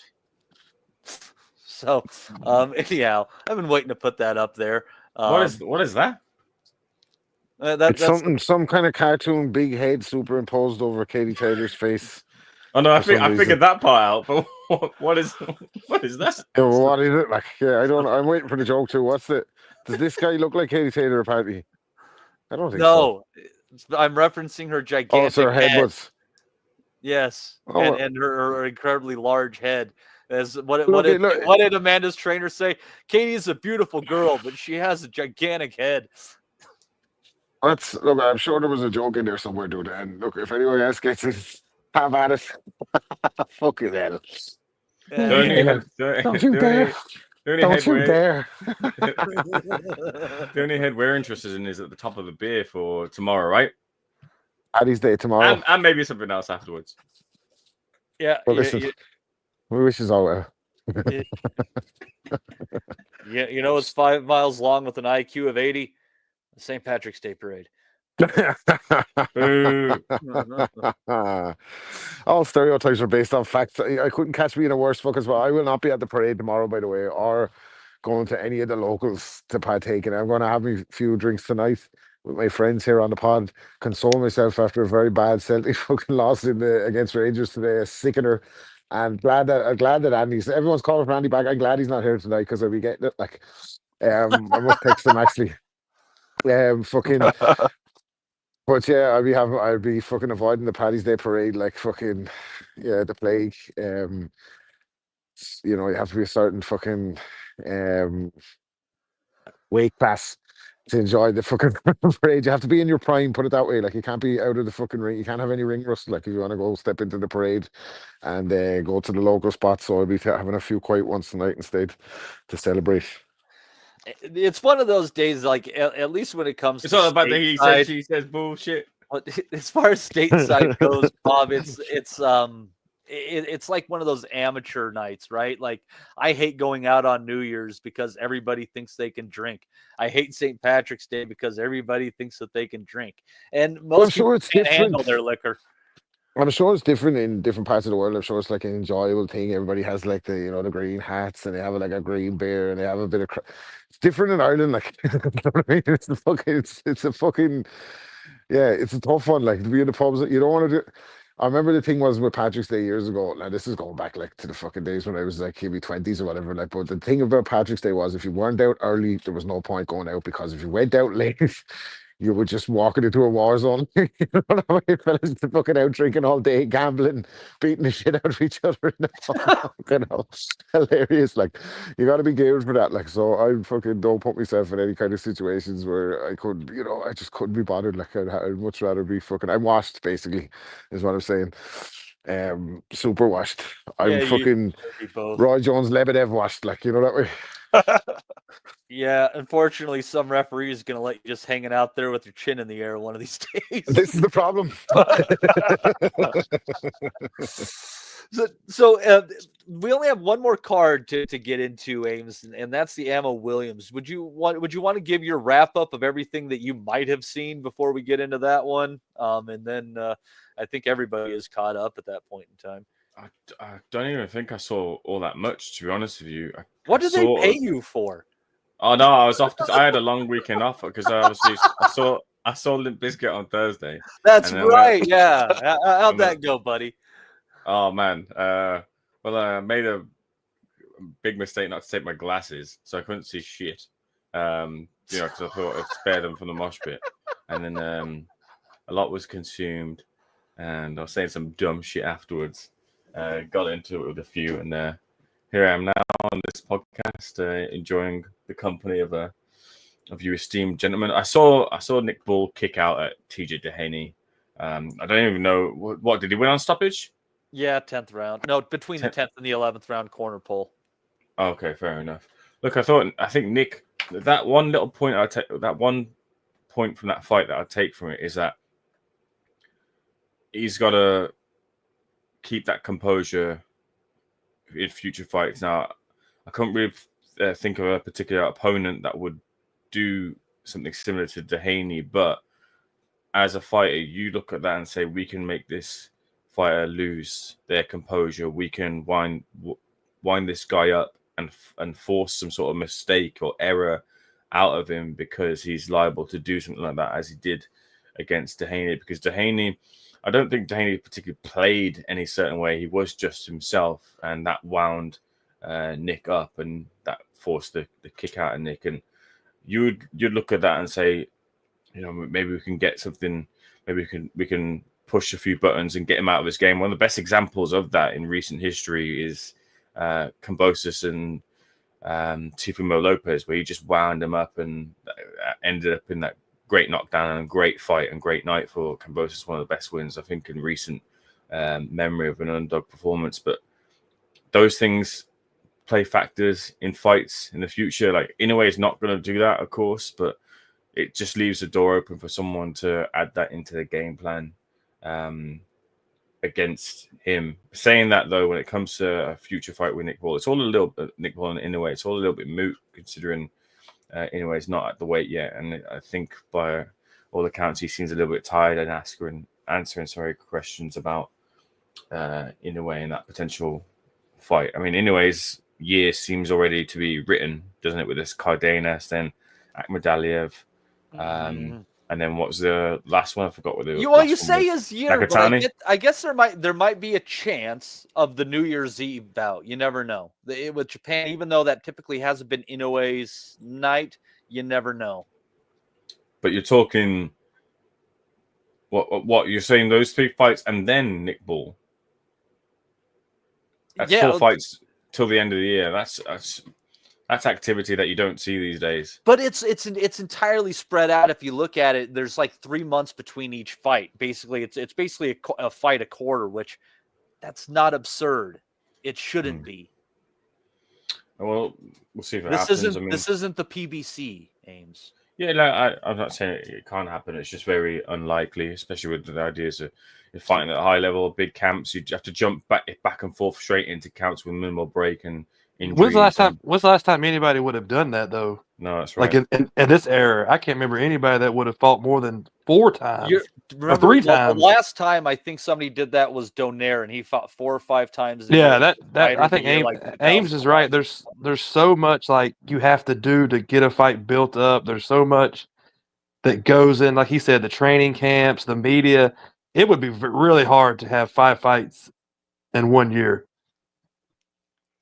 But yeah, look, I think that's all moot, that conversation about that now. But just to delve into it slightly, like, I don't think Nick right now has the capabilities to, apart from the weight being the factor, to really kind of state that he's the favorite in the fight. I'd like to see a lot more from Nick in terms of his game. I'd like to see the fight with Dehaney, first of all, because I haven't seen it. But I don't, whilst would be speaking a little bit too soon, but just from what I've seen because I haven't seen the fight, but from what I've seen from him so far, I just think he lacks a little bit in his skill set, in his variation. Can be a little bit ordinary, and then his defense as well too is a little bit lacking. I don't know if those were things that were criticisms in the fight with Doheny, I should say properly. But he is a good fighter, as Shui MC is saying. But I think he's not quite ready for the likes of Inoue. Go and chase that rematch. Good job we don't have Belly of the Week, by the way, because I just saw Carl Frampton put on Twitter that he genuinely believes Nick Paul's style is a nightmare for Inoue. Fucking hell, man. That's some shit. Fuck's sake. I think the reason I think that Ball is tailor-made for Inoue, and Inoue has some defensive flaws. Don't kid yourself. If there's anything that makes me think that Usyk and Crawford are better fighters than Inoue, it's that their defense is certainly superior. But his defense is his legs, and if you can't pin him down, you're going to have a hard time. And something else that he does to keep his opponent's hands at home is he just throws punches in combination. And Ball isn't as inclined to throw with you if he can't find that first right hand over the top after a jab. So if I had to say, I'm going to be put on my fortune teller's hat on this one, I'm going to say that Inoue stops Ball on a body shot, and I think there's a fair bit of evidence to say that that's exactly how it'll go down. I think he could take about whatever way he wants. I see Shui MC has said no one would destroy Ball, no one. Well, the thing about Balls is there's always someone around to destroy them, that way. So I think the monster might just be the one. Normally people kick balls. Ball doesn't kick you. How weird was that? Anyway, seemed to be having a right laugh about that on Twitter as well. By the way, he was like, "Hey, ball, don't kick that," in Japanese or whatever the translation read on Twitter. It's really funny. You wouldn't put him down as a lad with a great sense of humor, but you never know. Could surprise you. It's tough to tell because of language barriers and shit. Like, he could be the funniest son of a bitch on the planet, and we wouldn't have a fucking clue with the translation. But yeah. Anyways, we got one more card to go over here before we get into our previews, and I think Justin and I might have been the only one that saw some of these fights, and that would be the card for On DAZN from Florida, which was topped by Austin Ammo Williams and Patrice Volney having a good and close fight where I don't think the cards necessarily echoed how close it was, but it was a real nip and tuck affair where I think at the end of the day, the only thing that really separated them was the athleticism of Williams, giving him that slight edge to get the W, just a little bit quicker, a little bit more capable of putting together punches in combination, even though Volney was finding nice single shots that were, arguably the cleaner, harder shots. What did you think of the cards on this one, Justin? Agree with them, disagree? And I heard some people knocking this fight, and I didn't think it was too bad. I actually thought it was competitive enough that, any little bit of lulls were okay, because it was definitely a thinking man's fight. There was a lot going on in there. I think what hurt Volney is that he just didn't throw enough. Like, when he would open up or he would counter, he would land every time on Ammo Williams. But Williams, I think you're right. He was a little bit flashier. I think he landed a little bit more shots, and I think like you said, just because his movement, the way he was a little bit more aggressive. Volney just stood off too much. You have to make the fight a little bit. And when he would throw, I wouldn't say he hurt Williams, but he would definitely let him know he was there. And he just didn't do enough. I've got no issues with that. I got no issues with that one. I think it wasn't as bad as people said it was. It wasn't great, but it definitely wasn't as bad as people were making. I wouldn't recommend anybody on here to go back and watch it, but it wasn't as bad as they made it out to be. But Williams, he set himself up for another opponent payday. I don't think he's ever going to be anything. Not what they might have thought he could have been. I think he just set himself up for another payday. And Volney, he'll just be another body. But Volney just didn't do enough.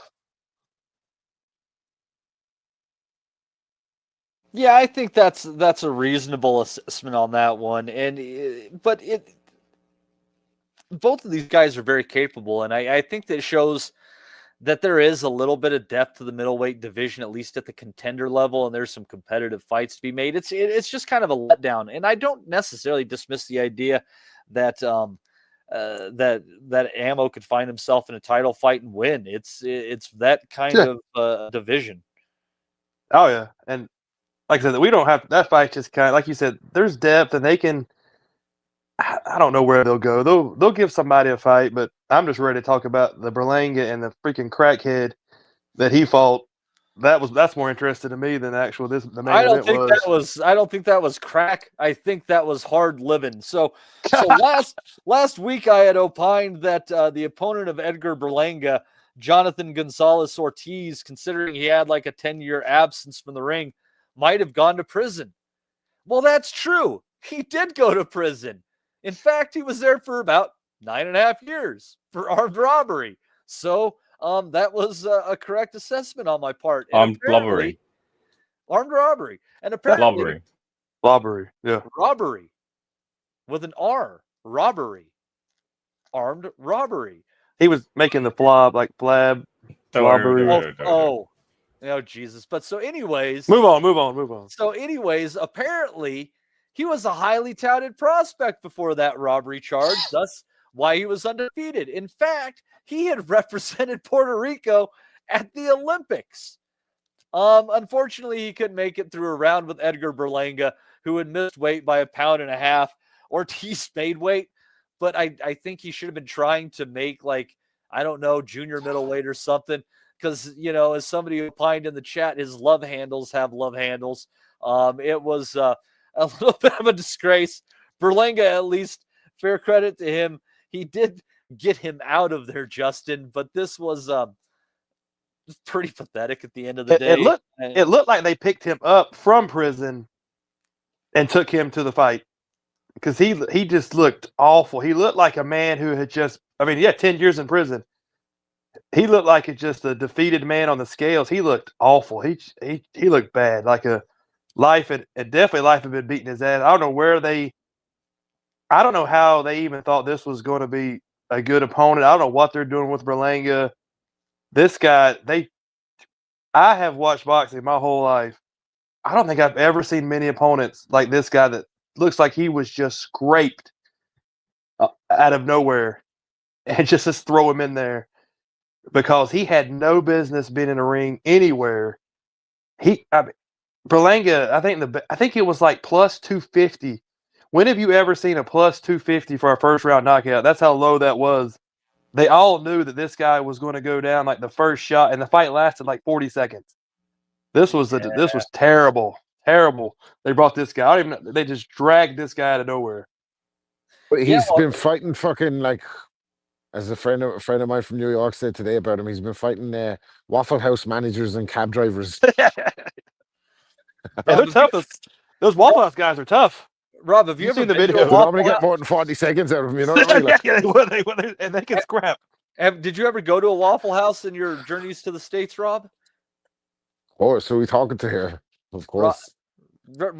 Rob, you ever go? Yeah, did you ever go to the Waffle House when you're over here? Yeah, of course. Yeah, Oh, I've been to the Waffle House. Been to You ordered the blue one?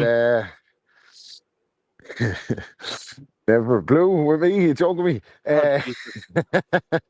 Waffle House is a fucking institution, man. An absolute institution. Been to Wendy's. Where did I go to? Fucking when I was in Miami, I went to one of the new burger fucking American franchises as well. That's not here. Well, maybe they are here, but they're not in Wexford. I can't remember the name now, but it was nice. Yeah, well, the main one is Waffle House that matters. That's some of the craziest shit I've ever seen in my life has happened inside of the Waffle House. Yeah, and Edgar Berlanga, Jonathan Gonzalez Ortiz. I mean, that could have easily been something that happened after the bars closed at a Waffle House. To be honest with you, that was about the level of it. Except somebody would have went and put on a song on the jukebox afterwards. I also spent some time with a sweet gal putting on a song on the jukebox. Go for a ride in my Cadillac. Also on this card, amateur standout Amari Jones making their professional debut against Italian Alessio Mastronunzio, and Mastronunzio 14-5 record, been knocked out by Xander Zayas in the first round prior, and he made it 2 rounds with Amari Jones. This is a good prospect for sure. Justin, starting out with a 14-5 guy, they're already saying he's going to be back out again on the Boots and Stanionis card. It'll be fun watching to see if this amateur standout ends up becoming a professional standout as well. Yeah, I think they said that if his hands are fine, that he'll definitely be on the Boots card. But I like it. He was rocking the old Penny Hardaway basketball trunks. Yeah, I like that. I like the look he had. I like that style he had because I love those teams with the Shaq and the Penny Hardaway team from like the 90s. Remember the commercials with Little Penny? Yeah, Scott. Yeah. When I was a little kid, I wanted a Little Penny, but I could never find one. That takes you back because I love those Little Penny commercials. Fucking. But but Amari Jones, I think even Steve said last night he wanted to see him fight. He's got everything you want. He's got the look. He's got the style. I think he could be something. It feels like he just kind of has that look that it could be something there. And I don't, like you said, you're throwing him in versus the guy who's already 14-5, even though the guy's not that good. They're not putting him in versus like a 0-7 guy to start. So I think if his hands, they keep talking about his hands. I don't know if he had an issue with that last night, but I would say they're probably looking to get him about 3 more times this year, at least 2 more times, and they should. He should go out in April if everything's good. They should get him out maybe 3 more times this year, and I think they got something there.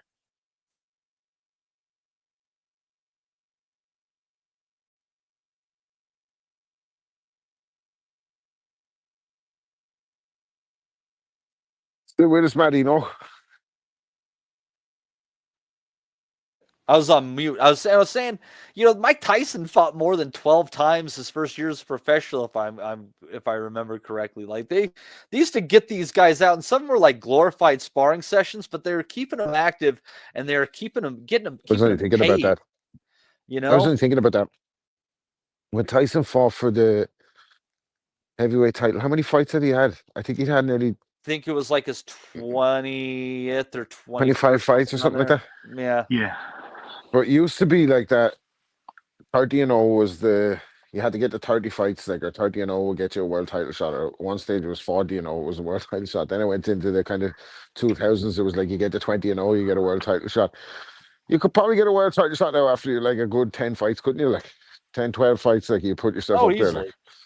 Easily in a lot, especially in a lot of the lower weight class divisions. If you have an amateur background, it's you can easily wander into fights like that. But yeah, and I hope they keep this kid active. It'd be wonderful to see him go because I was very impressed, and I thought that he kept his balance very well. He didn't overextend himself and overexert himself when he had his opponent hurt. Showed some real maturity in the ring. So yeah, we'll see where he goes. But also on that card, I think that I didn't see this one at all. I don't know if you caught it because with the time change, funny enough, the start of this card I think actually happened before the Nick Ball card was even over.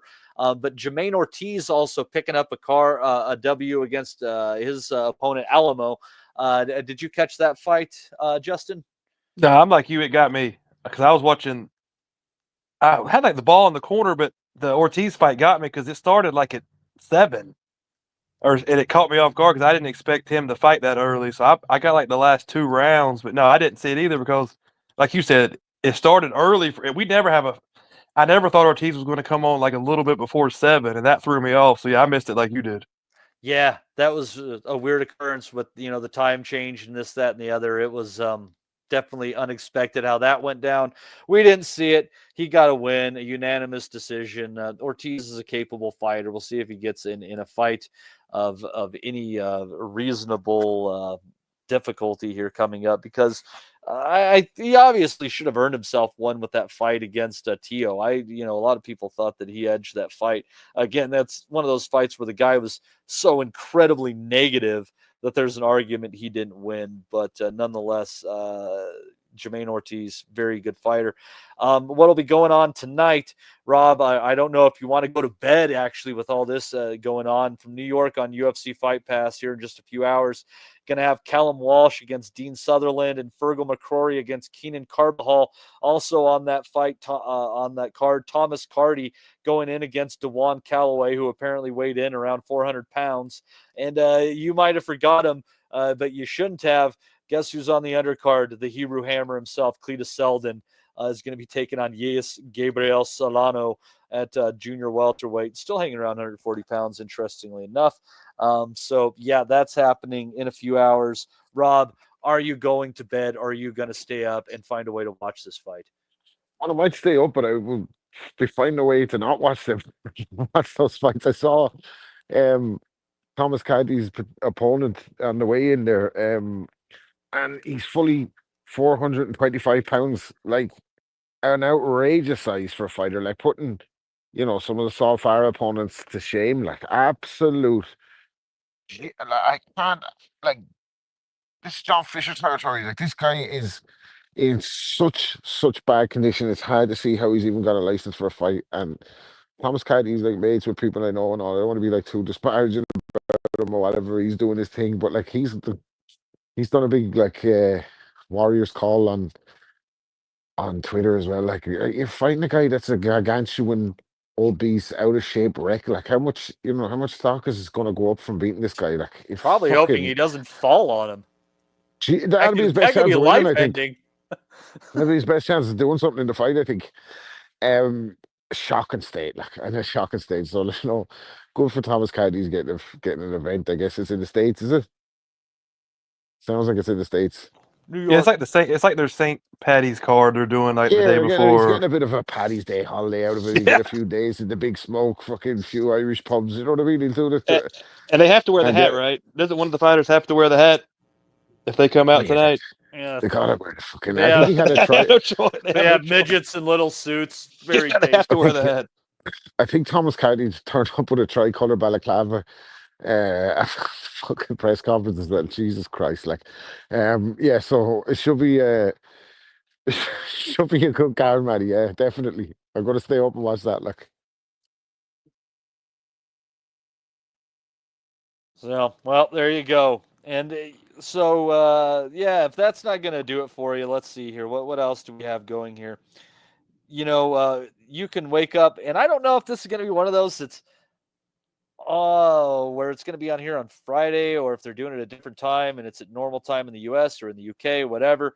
But from Sydney on DAZN on Saturday, I think we'll see how that works out. The dates are sometimes odd with that. The time, whatever.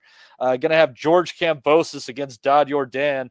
I saw that and I'm like, Yordan's still alive? I don't know why I thought that, but there you go. Sky Nicholson and Tiara Brown, Shernika Johnson and Nina Hughes. Wonder if Shernika will paint on her top for weigh-in or wear a real one this time. And also touted prospect Imam Kataev taking on Derval Elias Palacio. I tell you what, Ames, this is hard to get up for this card.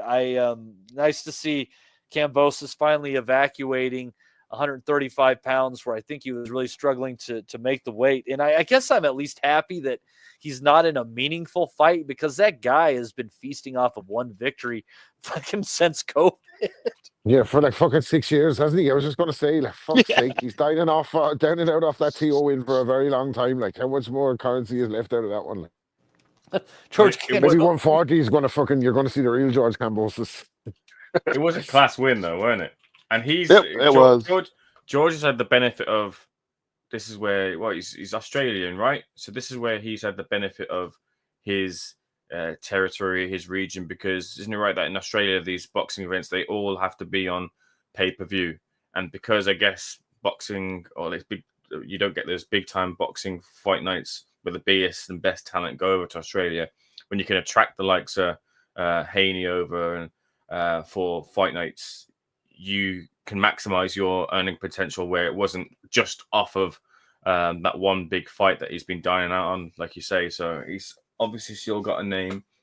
He's obviously still a draw in Australia. He obviously still has the capacity for promoters to earn a lot of coin off of him, because otherwise you'd kind of wonder what is the ambition for Kambosos. But I just have the feeling I like Kambosos quite a lot. He's got a lot of currency with me in terms of wanting to see him fight, and whether you can contend is another thing. But I just find him like an interesting character, and the possibility of he and Teofimo. I mean, where is Teofimo at the moment? Is he moving up the weights? They're talking about him and Boots, right? So maybe he's not in the. He's 47, isn't he? Teofimo. So, he's fighting Barboza. That's right. So yeah, so maybe that's never going to materialize. But I guess they're talking about Hitchens, aren't they? 40, he's still 40. Barboza's 40, isn't he? No, they're talking about Hitchens, aren't they, for Kambosos, right? If he gets through this fight. So. Yeah, like, I think on that side, like, the Aussies love a fight, like, don't they? In all seriousness, like, they really put fucking big stock in their fighters. They look like, what was homeboy that fucking knocked out Roy Jones in Australia? Charles Green, was it? Yeah, Anthony Mundine fought fucking forever. Like, didn't he? Mundine was fighting forever. Like, he was fucking and doing big numbers forever. So they love their fighters over there. Like, so, you know, obviously he's a star, and like, I agree with what you're saying. He obviously carries some kind of national star power still. Like, but yeah, maybe 40. Honestly, like, he gets another big fight. Like, honestly, like when Kambosos won that fight against Teofimo Lopez, when I was working previous company, you could put out a Kambosos clip, and it would just be him hitting the bag, and it would go fucking viral. You'd earn like a load off of it, because he was so hot at that point, because he'd absolutely come out of complete nowhere. I know that we'd in the UK had seen him, obviously in his home country would have seen him as well, but we've seen him fight Selby, and it was a close fight, weren't it? And you could nicked it off Selby, didn't he, that night? Selby looked all that night. But and you would have thought coming into that like, oh, this guy's about to upset Teofimo Lopez. You'd have thought this guy's he had that kind of Mystic Mac McGregorish kind of self-confidence, I'm manifesting all this into reality kind of thing, didn't he? He was talking it, he was backing it up. Like he talked a good game against Selby, pulled off the win, talked a good game against Lopez, nobody gave him a chance. I thought he'd lose by decapitation in that fight. Sits Lopez down and puts in a performance of a lifetime. And it looked like the only way was up, like, didn't it? It was like, but you kind of had a feeling that he had a ceiling as well. Devin Haney's too big for him. Lomachenko's just way too good for him. And now he's like, I don't know, maybe he has another big fight in 40. Like I agree with what you're saying. He's certainly a good talker, but I think some of the sheen has come off that in those two losses to Haney where he barely got a fucking, he barely won around and Lomachenko boxed the fucking head off him. So it's harder for him to sell that whole shtick, isn't it? Like, well, look, if he struggles to pick up the W here, man, it's going to be really hard go for you. So here's some facts about Daud Yordan for those who might have forgotten. He had a no contest against Robert Guerrero in 2009. He has only had 5 fights since he lost to Anthony Crawla in November of 2018. Sorry, hold on. Someone said in the chat, Mundine, a former professional rugby player, has more YouTube views for his rap videos than rapping Rob Kelly. Kel Hefe. Maybe I should have been a fucking professional rugby player, asshole. That's some cold shit, Jason. Jesus Christ. So good stuff. Anyhow, and after he lost to Anthony Crawla in 2018, definitely being a fucking rapper from Wexford, the odds were stacked in my favor for a high YouTube performance. Yeah, he had a real built-in audience there. Fucking brilliant. Good man, F2. Maybe you should have learned how to play it. Maybe you would have had more views if you learned how to play a fiddle instead and just did old Irish drinking songs. I should have just gone to Australia with the rest of the Irish criminals. Yeah, then you could have been fighting Daud Yordan. Exactly. Here I am. But so Yordan, after he lost to Anthony Crawla, fought twice in 2019, once in 2021, once in 2022, and once in 2024. And now he's fighting George Kambosos. So mind you, this is a former featherweight, okay, who has a loss to Celestino Caballero and Chris John in 2010 and 2011, respectively. So I ask you, George, for the sake of yourself and the rest of us and everyone else who deserves an opportunity in the world of boxing, if it doesn't go very well with Daud Yordan, I think you should call it a day. Not before he rematches Maxi Hughes. That's a fight in the UK, but we want to see him and Maxi Hughes again. I'd buy that. Yeah, that's fine. I'd actually at 140, I might even favor George in that one to actually win. But anyhow, so that you got that card from Australia. I know everybody's super excited, putting it in your Google Calendar right now. But then we're going to have on Amazon Prime, and this is not a pay-per-view. This is just regular Amazon Prime. Bless them for giving us such a bounty. Let's see where I want to start at the bottom here and see where we want to start out at that might be meaningful. Let's see here. Yeah, probably just the top 3 here. You're going to have Jesus Ramos against Kevin Salgado at junior middleweight. And then Elijah Garcia against Terrell Gaucher at middleweight. That's an interesting enough fight. Garcia, I think he might have struggled or gotten a loss in one of his recent fights. And then Sebastian Fundora against Chordell Booker with Fundora's WBC and WBO titles on the line there. Before we get to Fundora, any thoughts at all on that undercard, Des?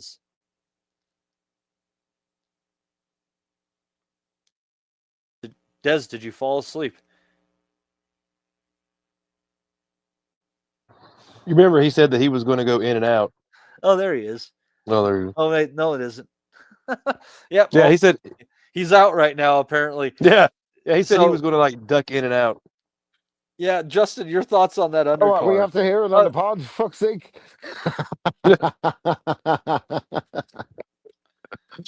Oh, brilliant. No, I don't. I'm just the main event's probably all I'll really be the most interested in, unless you want to talk about it. I like watching Fundora. Yeah, Fundora's fun. The as far as go, let's see here. What would I say? Elijah Garcia and Terrell Gaucher. Gaucher, I'm tired of Gaucher. I mean, Gaucher's he's a decent fighter, but he's so boring. And I'm had enough of Gaucher. We've had to see him fight just seems all the time, and I think Garcia should beat Gaucher, but Gaucher is like I don't know. Kyrone Davis was able to beat him, and I don't think that Gaucher's style is that entirely dissimilar from Kyrone no. Davis's. But Gaucher is like Beluda we talked about. You know, if you can't beat him, then that's your level. That's the good thing about Gaucher. Yeah, Gaucher is exactly like he's the American Beluda, however you want to put it. If you can't take Gaucher out, then you're probably not going any higher than that.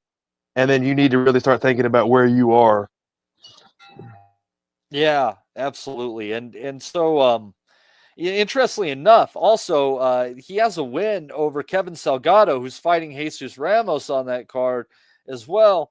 And Salgado, I guess the question is maybe if he can stop him or not. He has the draw with Bryant Perella, lost to Joey Spencer, lost to Elijah Garcia.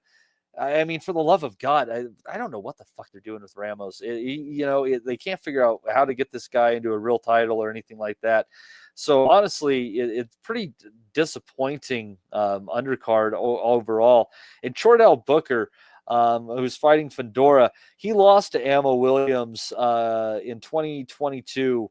Almost 3 years ago, exactly, and that was a loss in the first round. I'd have to go back and take a look at that one and see what he ate in that fight. But he doesn't really have an impressive win on his entire ledger as I'm going over it. I mean, you're talking about a real lack of names here. The only name other than Austin Williams on there who anybody might know is Wally Omitoso.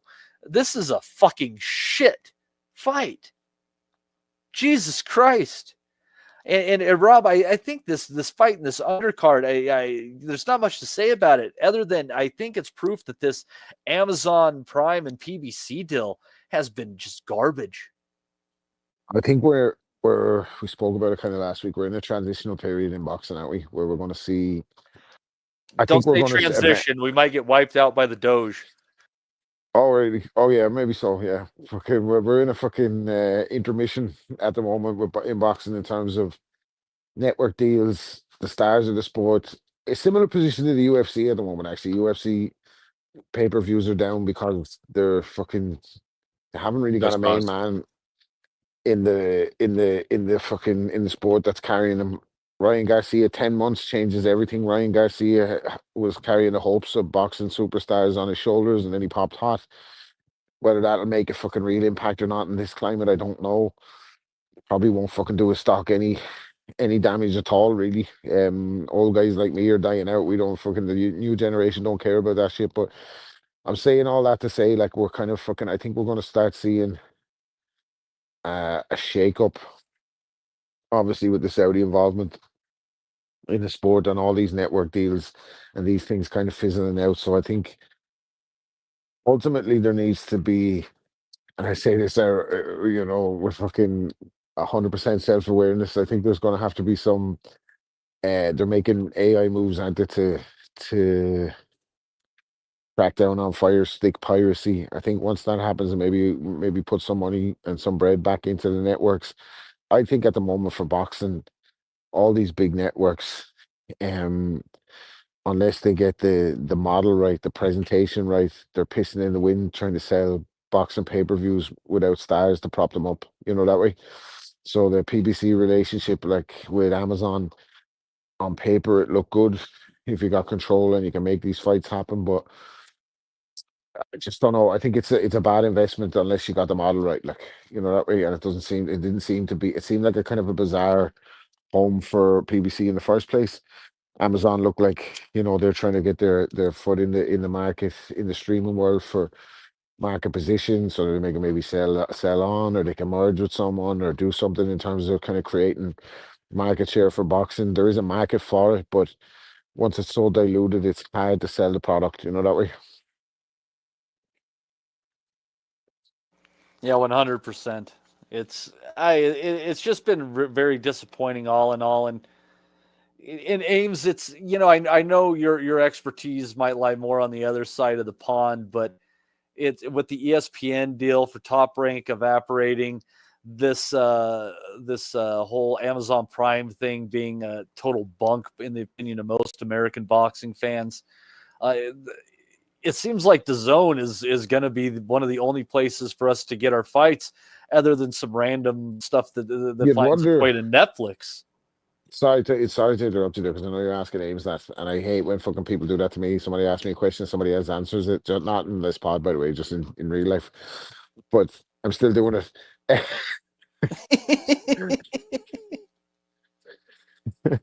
Sorry. Sorry, go ahead. Go ahead. Ask Ames. Go ahead. all that. Anyhow, well, Ames, go ahead. Sorry to interrupt you, interrupting me by me interrupting you. No, you don't know what the like Rob said there. You gotta see where the shakeup is with things, because I think one of the recent reports or news bits that I read was that the UFC are gonna, when their deal ends, they're gonna switch over to Netflix. Netflix is the main runner, but then also when this TKO thing comes in about 18 months' time, that's going to go on to ESPN. So, just I think in general, you think maybe they're that's the point I was trying to get at. Actually, do you think maybe they're navigating Top Rank out of the space now with Turkey's alliance with Joe Rogan? They kind of, or not Joe Rogan, Dana White. Well, I'm sure Joe Rogan will be in there somewhere. Dana White, they've kind of made it clear like that they're not looking to work with Eddie Hearn, Frank Warren, and Bob Arum on this project. It's going to be their project, like, and Turkey's already made relationships with the major fighters in the sport. He maybe figures he doesn't need a middleman in Eddie Hearn, Bob Arum, and there's a vicious court case going on with Top Rank, isn't there, at the moment, between is it Todd, the son-in-law? Todd DeBuff, yeah. Todd DeBuff, the son-in-law, who's now the head of fucking Top Rank, but he's suing Bob Arum, and there's all kinds of, there's a massive legal case going on, a civil suit, and there's all kinds of depositions happening about the Kinahan involvement, the Fury, etc., and people asking people to lie behind the scenes. It's a murky lawsuit. Like, so you got a question with Arum at his age and the company and the fighters that they have now. Are they going to wind down? Like, and is Turkey going to take over the sport? And that's what I mean by the transitional period. Like, we don't know what it is. I mean, we've had little bits of information as to what this TKO boxing venture is, and I don't think there's still enough to know what it is. And I think there's a recent Twitter space which Turkey had mentioned that he's not interested in deleting people out of the space at all. There's room for kind of everyone, but in amongst Dana's ethos and the way you'd want to run a league, you can't look to make boxing any greater or any stronger in the spotlight without shaving off some of the confusing things, which does include the 4 belts. You're either going to keep them or you're going to get rid of them. One of the big things that, when I've had these conversations with people more experienced and longer in the game than I am in boxing, one of them being Thomas Hauser, he kind of said that, look, one of the big issues is boxing used to be free on terrestrial TV, and since it's been taken off and put behind a pay gate, it's really pushed the sport away from the spotlight, and he wants to see boxing be free and readily available.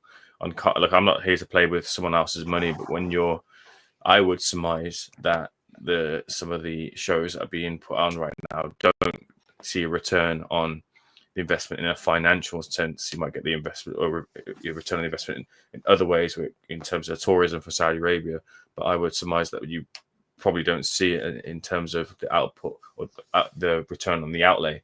So would you look to then just kind of just say F it and put it out for free on a TV platform? And I think you'd have to extend that out to, in this day and age, not just being free on a TV platform, put it free on a TV platform, put it free on YouTube, Twitter, TikTok, so there's no way for piracy. There's no need to go to a Yeah, fight. yeah, No need I to- wholeheartedly agree with that. And you know why? This guy seems to have a blank check, like an infinite amount of money to invest, He's and got he like has the $2 billion, willingness to. doesn't he? Isn't that about the number that's been thrown around for his personal wealth? Well, that's probably his personal wealth, but in terms of it's the Saudi government that he's working on behalf of, isn't it? Like, are they're the ones that are funding him? It's their money. Yes, it's their money, not his. So, and in that terms, in that aspect, they literally have, you would think, the budget to monopolize boxing and make it a kind of a single division champion sport over time. And I think the TKO league is going to be the front runner for this. Like, so I would imagine in the future, the belts either it's get down or lay down, isn't it? Like, you amalgamate and you take a cut of the sanction fees and we're all going one way, or else, do you know what? Fuck off. We don't need you. Do you know what I mean? It's one of those ones. Now, there's dangers to it. There's, like Aim said, we don't have enough information about it at the moment, but the early murmurings are that Dana White wants to take out the Ali Act and also wants to restore the old weight divisions to boxing. Now, that has massive problems. It's different in the UFC. I think when they're all open and it's maximum 5 rounds and it's a different amount of discipline. But over 12-round fights with fighters killing themselves to make weights and the half weight's not available, I think that's dangerous territory. But that's just one of the early obvious concerns with this thing. But I do think in time, money talks and bullshit runs the marathon, as they say in New Jack City. And I think fucking he just has so much bread and so much willingness to invest his time, his assets, and his resources into this that eventually, if the TKO league is a success, I think that will be the formula for world boxing going forward. Like, I think Ames summed it up, kind of said that Turkey is all in on the TKO, and it is remind you of like how Al Heyman stole all the Golden Boy guys. He's making friendships with all the top fighters, like Ames said. So if he wants to, he can just tell Queensberry, all these people, screw off. You leave them. You come to me, which they will leave them to go to him because they know they're going to get paid. And he could do what Al Heyman couldn't. He could conceivably, or we were Eddie Hearn try to do with the zone. Turkey could easily have the top 10, 15 guys in the pound for pound could fight for him on TKO because he has the money. He has the push. So if he wanted to, in a couple of years, they could do what Eddie Hearn tried to do. They could do what Al Heyman tried to do. I believe this man in the Saudi money could do that. And then they could be like, in a roundabout way, did what Al Heyman did to Golden Boy. Is like, hey, you don't know that, hey, Eddie Hearn, I'm working with you, but guess what? And behind the scenes, I'm kind of building relationships, and I'm going to take all these guys from you. And I'm going to build my own thing over here and then be completely in control. And I know that might sound like a conspiracy, but that could easily happen. I don't care what anybody says. That could easily, he could do that. Gents, small bit of news. Thomas Carty has been stopped in his fight with Dehan Calloway. He lost the 400-pound guy? It's not because he's been knocked out in the conventional sense. His knee's gone and he couldn't make it out. Your man probably fell fell on him him. for real. He fell on him. I'm telling No, you. he didn't. They went in a clinch and Thomas just fell. Yes, And, he put his weight on him. He 100% put his fucking weight on him. Fuck's sake. Jesus Christ. Oh wait, yeah, no, I think you are right, Matty. I think he might have put his weight on his knee. Ozzy's going to be delighted with this one, isn't he? Bosh. Happy St. Patrick's Day. Bosh. Jesus. Oh my Fuck's God. sake. Oh God. He's fucking literally being crushed by a 400-pound man. You know what? Last week I had my reservations. This week, Turkey, I'm all in, man. Come on. Come and get these guys, will you? For fuck's sake. It's there. It's there if he wants it. It's there. Oh, we'll have to see if he ends up going to the commission trying to get a no contest out of that one, because that sounds kind of fucked up. And anyhow, it's guys, I just want to say this. To switch the gears here, to tell you how bad that Amazon Prime card is. This is the card that's on Pro Box on Saturday night. We're gonna have. Let's see here. Charlie Sheehy is on this one against Cesar Juarez, who is a hell of a decent trial horse, especially for a young prospect. Slightly decent. Kelvin Davison with not a really great opponent by any stretch of the imagination there, but it happens. Let's see here. Gonna have the first women's fight there on Pro Box that I recall. Jasmine Artiga, Regina Chavez. Then you're gonna have Jesse Magdaleno against Luis Correa. Vladimir Hernandez, who we all know as hardcores know, who has gotten great wins over some top prospects in his career and some known names. He's claimed the O of let's see here, one, two. He's got only a couple of O's he's claimed over everybody, but he had a close fight with Troy Isley. He fought Sissoko as well. He has a win over Julian Williams, Alfredo Angulo, and he's beaten Raul Garcia, who is 13-1-1, and Guido Schramm back-to-back. And Isaias Lucero is 19-2. So that's an interesting fight. He's never been stopped. He also lost to Sissoko and a guy named Chester Parada Torales by split decision, which is less flattering on his resume. And then you also on that one, it's going to be headlined by 18-0 Lester Martinez against 19-0-2 Joshawn James. James has those 2 draws against undefeated fighters.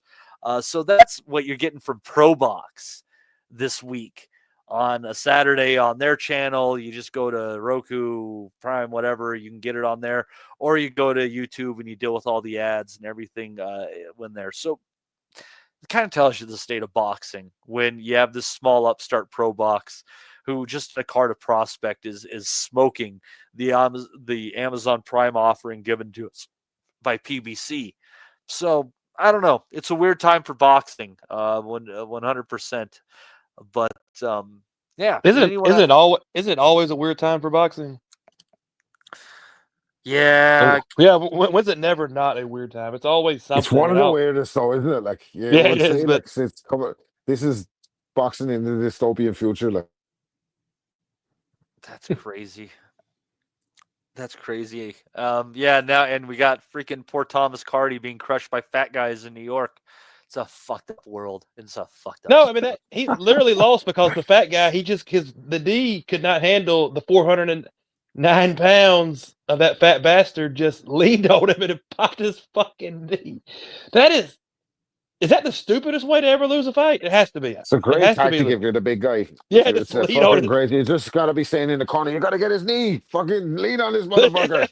Instead of stopping Norman, fight this guy, Johnny. Fucking sit on this guy. So the strategy is if you got to get in close and just grapple. God, I don't know. Curtis Harper just deciding to leave the ring was one. That's a little bit. Hey, Curtis Harper probably would have stayed in the ring if he was fighting that fat bastard.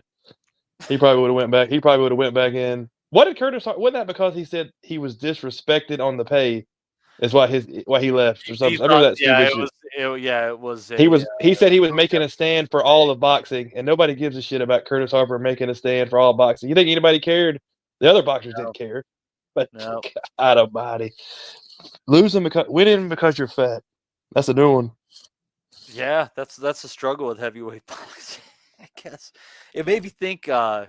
With some of the there was that mixed martial arts fight with that big fat dude. And squirming out. You remember the first when UFC first started? It was like no weight classes, and you had that was the big Samoan black guy, and the white guy broke both of his hands. Was that Horace Gracie? No, that was Horace Gracie won that, but the fight I talk about is when you had the 450-pound sumo guy versus the little white guy broke both of his hands and his ankles, beating him up so bad, but he couldn't knock him out because he was so fat, and he just kept he just kept hitting him in the face for like 10 minutes. And finally, the referee's like, you know what? Just stop it. He had broke all the bones in his hands and his legs, pretty much beating this fat bastard up. And the referee stopped it. And that was the good old days of UFC. I like that when you didn't know who was going to come out, and it was like a 400. It was great. That was when UFC. I was always kind of low on the UFC, but this sounds like a terrible amount of fun. You can kick people in the fucking groin. You can grab by the fucking hair and start. What was it? Them. The first 5 or 6 UFCs was no weight class free for all. So you would have like the 300-pound like bodybuilder versus like a 105-pound judo man, and they would just it was fun then. Now I don't really give a shit about UFC. Back then it was cool. Yeah. Yeah, no, that's the one's been Royce Gracie won. UFC 1 was actually in Denver, Colorado. Yeah, he would. That's when they come out in a full like judo outfit. Yeah, he came with his black belt. He used to use his gi against his opponent. Yeah, he choked the guy out. How to use against him. Yeah, he choked the guy out with his freaking. Yeah, that was crazy back that shit. Yeah, honestly, Rob, like if you go watch like the original UFCs, the first, like Justin said, half dozen or so were just really pretty fucking brutal. And it was just like anything you could end up in a street fight with people who actually like knew how to fight in some certain what's the word, discipline.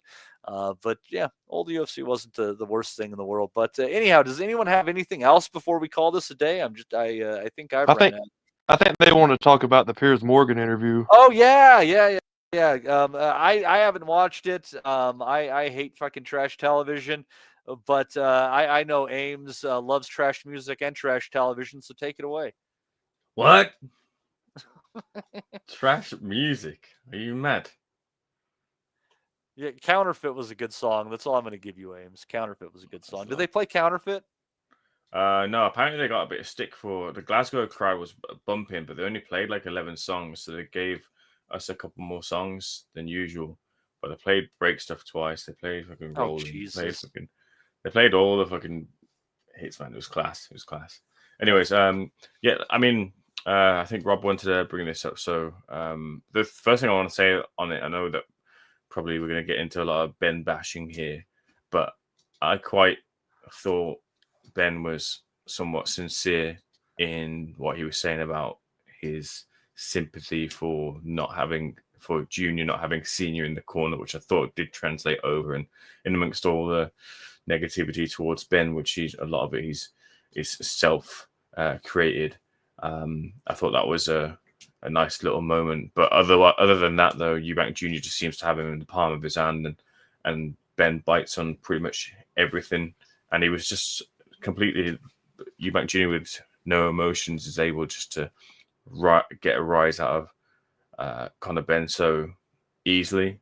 He did the usual. He's given him. I mean, it's like Ben just has no answers to some of these things in the industry that we wanted for a number of years.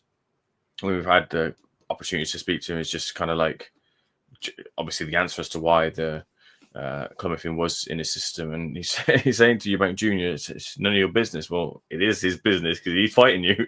He's got to know if you're clean or not.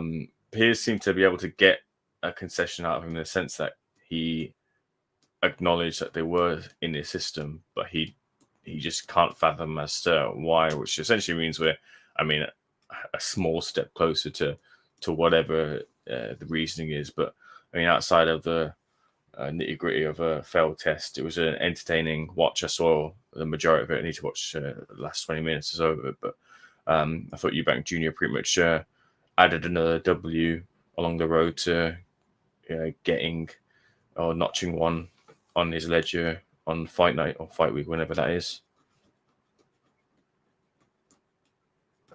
Yeah, I thought it was interesting because I've been saying over the time, like, I hate this fight. I don't want to see it.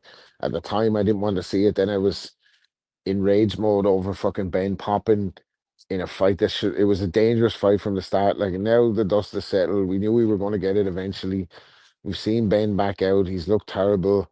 Hasn't made any difference. We saw, I guess, the remnants of Eubank's first camp in the Liam Smith fight. I fancied him to beat Liam Smith.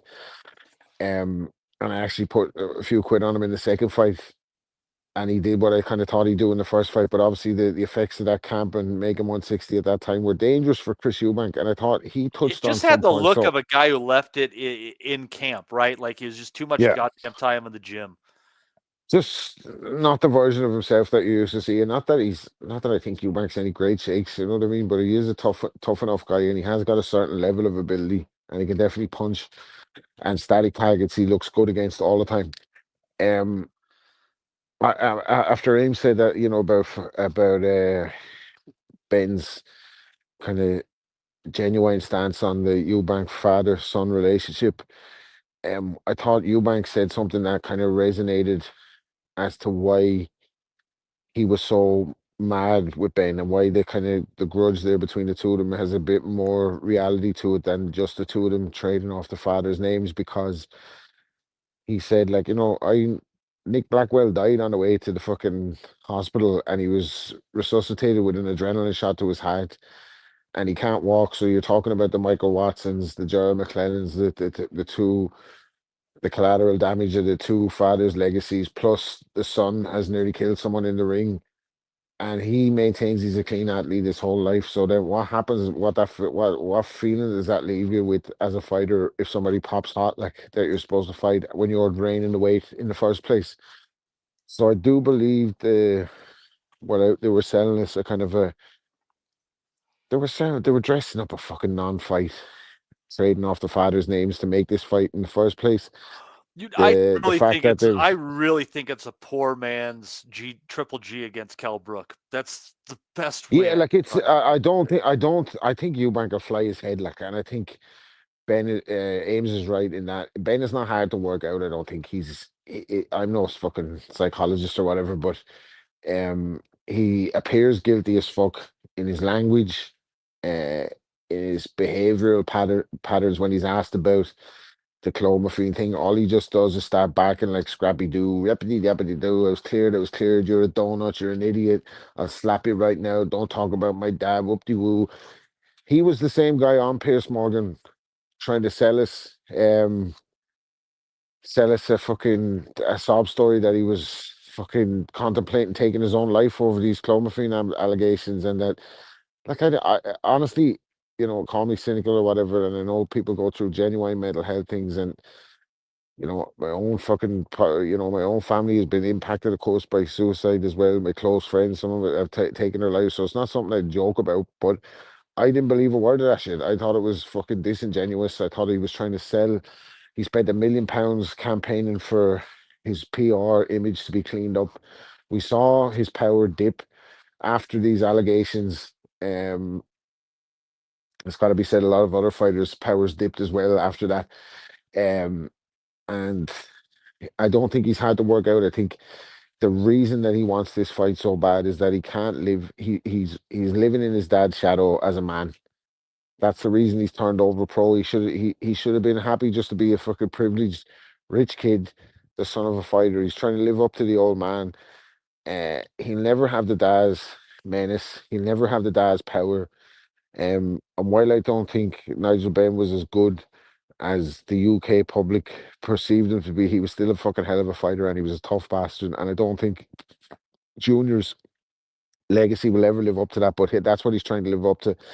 And as part of that identity, he can't live with the fact that Eubank Senior has the win and the draw over the dad. He stopped him, and Ben was the one saying he hated him, yada yada. Eubank played him like a fiddle, stopped him in the fight, and he can't live with that. And he's trying to live up to his old man and get a win over fucking Eubank. And it's going to end badly, I think, for him. I think Eubank will stop him, and I think he'll do what he wants with him for about 5 or 6 rounds. I don't think Conor Benn poses any threat to Chris Eubank.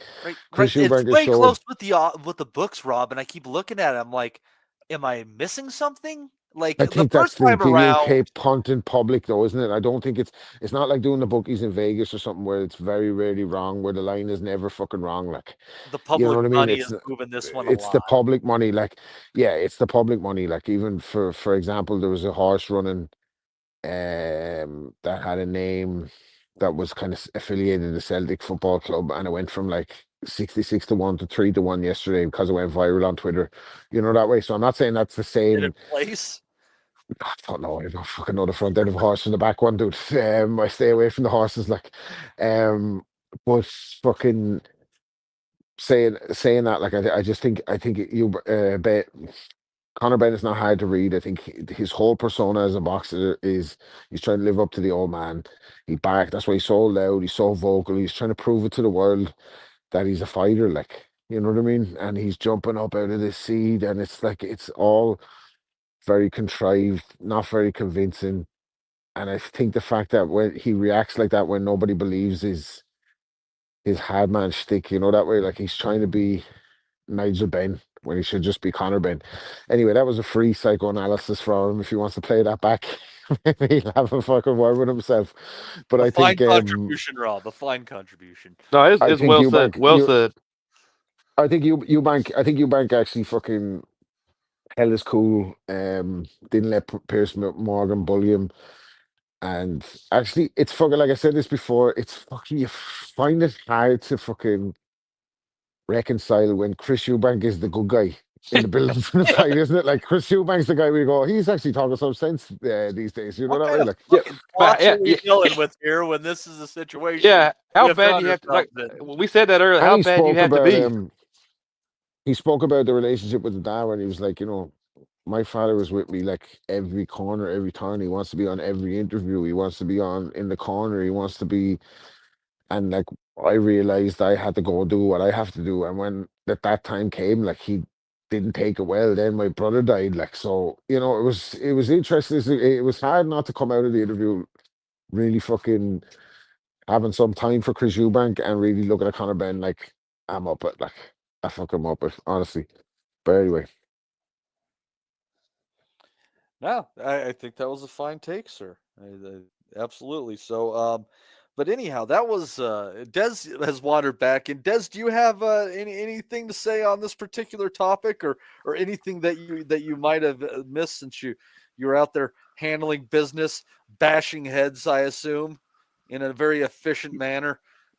Yeah, I can't stand this fight. I really can't. I'm going to be so out of touch with this when it comes around, because I'm not looking forward to it. It don't interest me. I don't like the language. It's crass. It's vulgar. It's crude. And I think this fight, we're seeing the mask slip on a lot of big boxing personalities. And I didn't like the way Eddie Hearn was speaking to Ben Shalom. I didn't like the way they was all sort of peacocking around and trying to outdo each other. And this is pro boxing crossing the misfits line to me, and I'm disappointed in it. I'm not interested in it. It's two very average kids. I think Chris Eubank is more average, less average than Conor Benn. I think they're at the wrong. They're two different weights. They're two different trajectories. It's a cash grab, and you don't like it. It's a real cash grab. But I was around. I think Rob was too. I'm not sure if Ames, yourself, and Justin were, but I remember being a teenager when Watson fought Ben and Eubank fought Ben and Watson fought McCullum, and I remember that whole 3-4 way. Then Collins came into it. I remember that scene, and let me tell you, it was big. It was brilliant. It rivaled anything we had on TV in sport entertainment. It was brilliant, and them guys were fantastic. But this is such a cheap imitation. This is so bootleg, and I'm just not into it. And I'm gonna, when this comes round, I'm gonna be such a bad panelist, because I'm struggling to say anything positive about it. I didn't like it. I didn't like the last couple of weeks. I was interested to see what Ames thinks, because he's a little bit more closer to it, working in the media. But he don't seem to be that impressed either. So, no, it's not for me, this one. I'm not impressed by it. But what I will say, I always judge boxing by the people that approach me in certain areas of my life. So if I go down to the gym, no one ever talks to me about boxing. No one ever knows what Tank Davis is doing, or perhaps what Bud Crawford is doing. But people always know when Tyson Fury is boxing, and people always know when AJ is boxing. And funny enough, people know about this one. So it is hitting the right note for a certain demographic, but for a boxing person like me, and for a lot of people that listen to this pod that are on this panel, I don't think it'll tick a lot of boxes for us. Yeah, it's always pretty ridiculous when you have a fight that makes money and captures the public attention, and we just like there's so many things around that like, no, why don't you watch this? This is really interesting and really well matched. Can I ask you and Justin, because I've got friends in America who didn't think much of the dads. Now we all think the dads are brilliant over here. What do you think of the sons? Because the sons ain't a patch on their fathers. How do you and Justin see this fight? I think it's a stupid fight, and I'm trying to think of one other fight to add in with Eubank Jr. to make a nice even money leg parlay.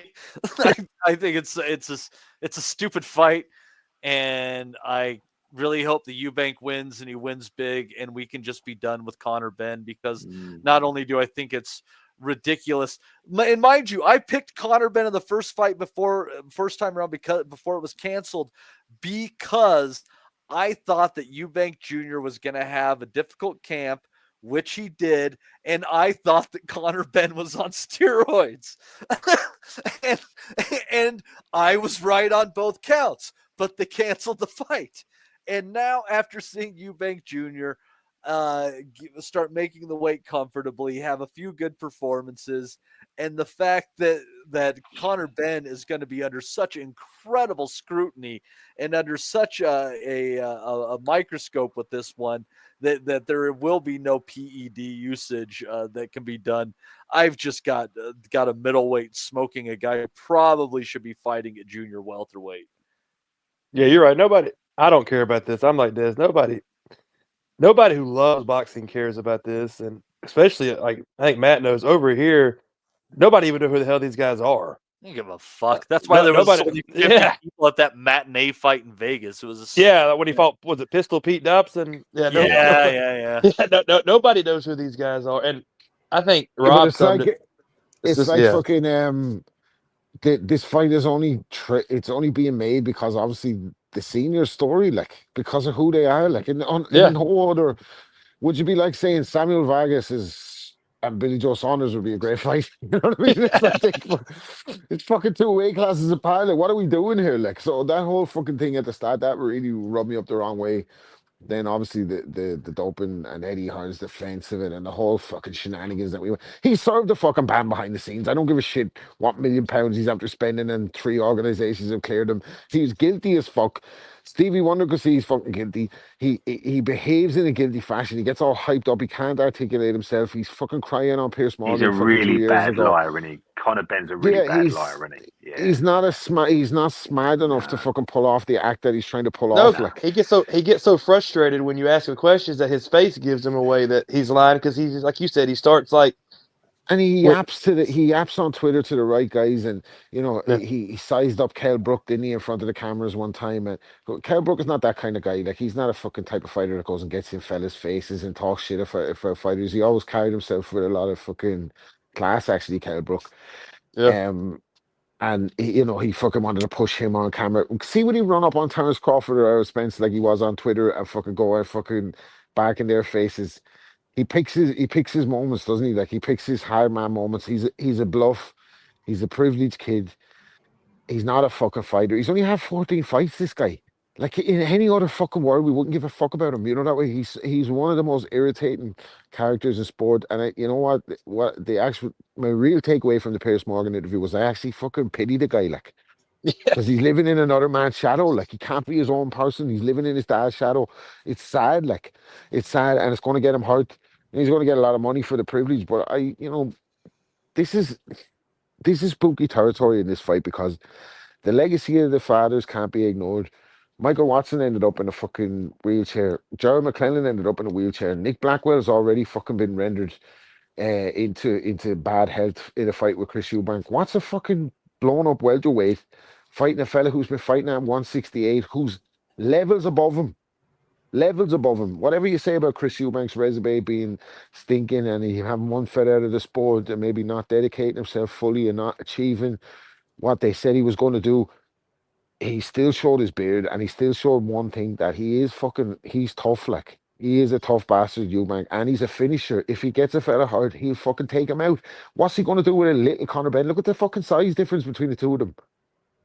Even in the fucking interview, Conor Benn looked like he was jumping up towards the security. He was like Scrappy Doo. Honestly, like it's going to be a bad night. Like I don't know what this is going to look like. So hopefully he gets out of it safe. But it should have never been made in the first place, and we're going to see the evidence of that on fight night. Like, if we see anything else, I'd be astonished. Astonished. Yeah, Matty. yeah. Well, go ahead. Yeah. Can I ask Ames, because he might be a little bit more closer up to all these because I've not watched any of it. I've not watched the Piers Morgan thing, and on our group, lads sort of post little bits, and I might see certain things, but I've not really taken any time out. Ames, have you noticed a more of a marked interest from members of the press? Is there more press there? Is there more people involved? Has it sparked a bigger interest in your world, Ames, than say a normal fight at this level? I think naturally it does, because there are fewer fights happening of this magnitude or spotlight over in the UK at the moment, because they're all happening over in Saudi Arabia. I wasn't at both the press conferences, but given the egg slap, it got huge numbers across, and it seemed like from what I saw from other outlets who were covering it, like there was room for everyone to get views and make some money out of the event, because it literally took over the boxing conversation and translated over to more of a mainstream conversation. I did my litmus test is to see if my parents have heard anything about it, and they'll sometimes say, "Oh, did you see that Mike Tyson fought Jake Paul, or Anthony Joshua's fighting this weekend? Who's he fighting?" Or Tyson Fury's back. I said, "Did you see Eubank Jr.?" And they were like, "No." It hadn't quite reached them just yet, but this is one of those fights. We have only two fights that has in the UK that has the ability to cross over into the mainstream. One of them is Tyson Fury and Anthony Joshua, and the other one is Chris Eubank Jr. and Conor Benn. Very few fighters are able to get over to a BBC talk show or an ITV talk show or Piers Morgan talk show or whatever it is. There are very few fighters that do that. There are very few fighters that can command the viewership or the interest of a lapsed fan, a fan from many years ago who stopped watching the sport for whatever reason, will have watched, I presume, the dads, and then get the interest because it's the sons fighting again, and gets that little bit of nostalgia, and that's how you can get back some interest into boxing, and that's what I guess they'll be hoping for. A bit of a boost off of the back of that into boxing, and like as I mentioned, only this and another fight will do that, and I think they had to kind of go with that because there just isn't those type of fights readily available in the UK. I think both fighters sort of needed it as well in terms of the money and the risk and reward of going for a world title fight. And then the other interesting thing I thought as well was, how are they going to sell this fight? Because the idea, and we're talking about this being mainstream, and what's bad for boxing is this fight is inadvertently, but I think it's great that it's not being avoided, but because it's been spoke about, when it goes into the mainstream, you're immediately talking about what people who are lapsed fans about boxing might have had as a reason as to why they exited the sport, is because of some of the black eyes that sport brings. People talk about corruption, a lot of bad scoring, fights that we made, drugs testing. So in this fight, the one of the two fights that can cross over into the mainstream, where it's been discussed and been sold upon the fact that one of them has failed the test and the other is out for revenge for that. And that's, I guess, a little bit unsettling, because we don't want to show boxing in that kind of light, but I also am happy that it's not being like Eubank Jr. is not being gagged in any sort of way, or felt the need that, it's not signed anything away that he couldn't address it, and it's all out on the table, and this is a fight for exactly what it is. Neither of them seem to be professing either that they're the best of the best. I haven't heard that across any of the promoters either who are on either side. So, and both of them have said in both the bills that you could have taken different options and such. So I think for a hardcore boxing fan to understand that this and it isn't being, because the Misfits stuff, when it's being related to Misfits, like you do get the Misfits fighters saying they're the best and they knock out this, and my style is like Bivol. I heard KSI say it, like the recent press conference, like neither of them are kind of saying that they are the best of the best, just that they've got a grudge between the two of them and they want to settle it. And I think there's a room for fights like that. I've grown up watching wrestling, WWE fan. I'm happy to sit in front of the TV and be entertained. And Eubank Jr. is someone I find entertaining. He's from the school of when every boxer throughout the history has kind of shouted and screamed to the rafters about how they're going to knock someone out. He's a bit more quiet. It's from the school of wrestling analogy for you, like Jake the Snake Roberts, a bit more quiet, but because he's quiet, you're listening and got your attention from the off. And they work well as foils for each other. And then you obviously add into the mix of their history. I think it just makes for a recipe for all the promoters and all the people involved to make their money in the fight. Whether we get a good fight is another thing. I don't think the right answer for... I don't think you balance the scales of risk by forcing the other fighter to risk their health as well. Because just as much as we're talking about the rehydration clause for Eubank Jr., and I know it's been accepted by Conor Bennett, he's the one taking the move up to middleweight. It's got to be understood that he's also jeopardizing his own health as well, because he's not established at that weight either. So I think that can't be understated. And it can't be understated as well that, again, we're talking about fights that cross over to the mainstream. A fighter was struck with a foreign object during a face-off, and that shouldn't have happened, or shouldn't have been allowed to happen. And Eubank Jr., as much as maybe people, it's not a popular thing to say, had to cop the fine and deserved it, essentially. Here's a crazy question to close it out for you. Does anyone here think that if Eubank wins, he gets Hamza Shiraz next?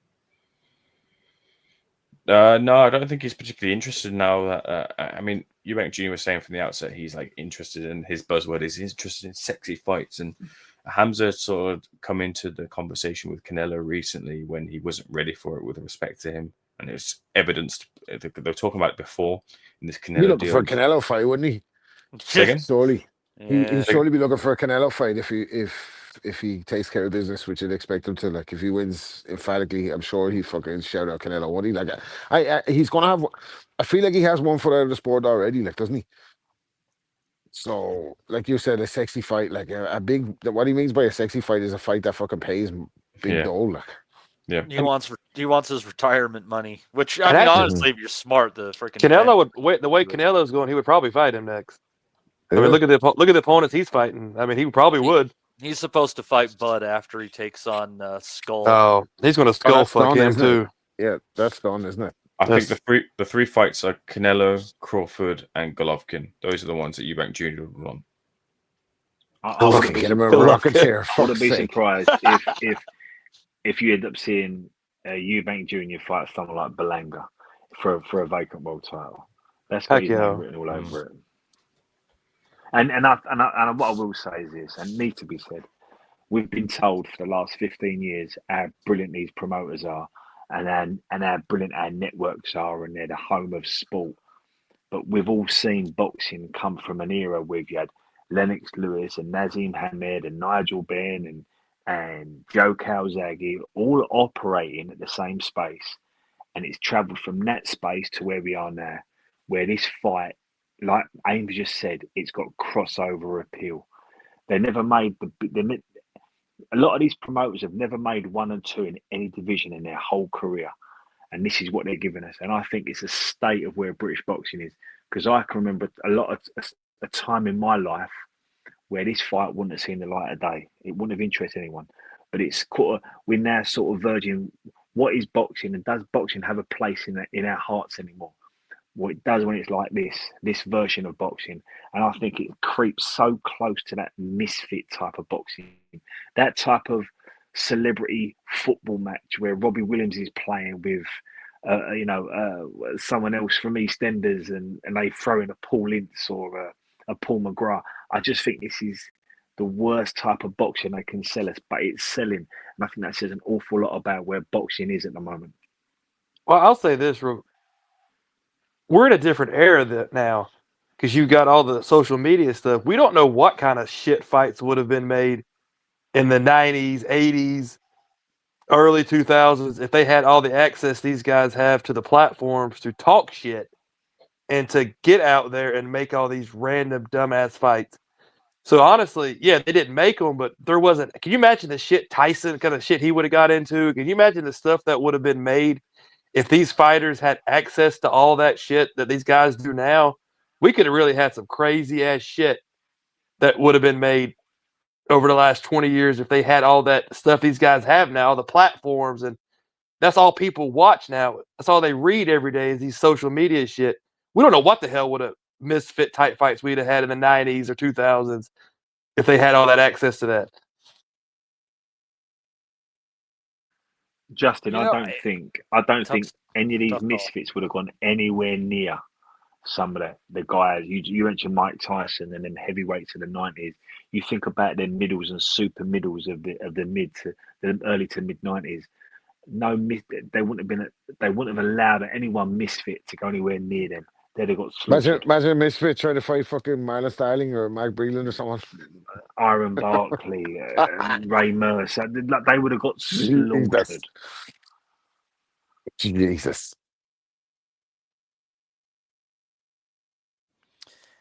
It's how the fuck we have to dragging 3 hours out of Nick Ball versus fucking PJ Doheny, by the way.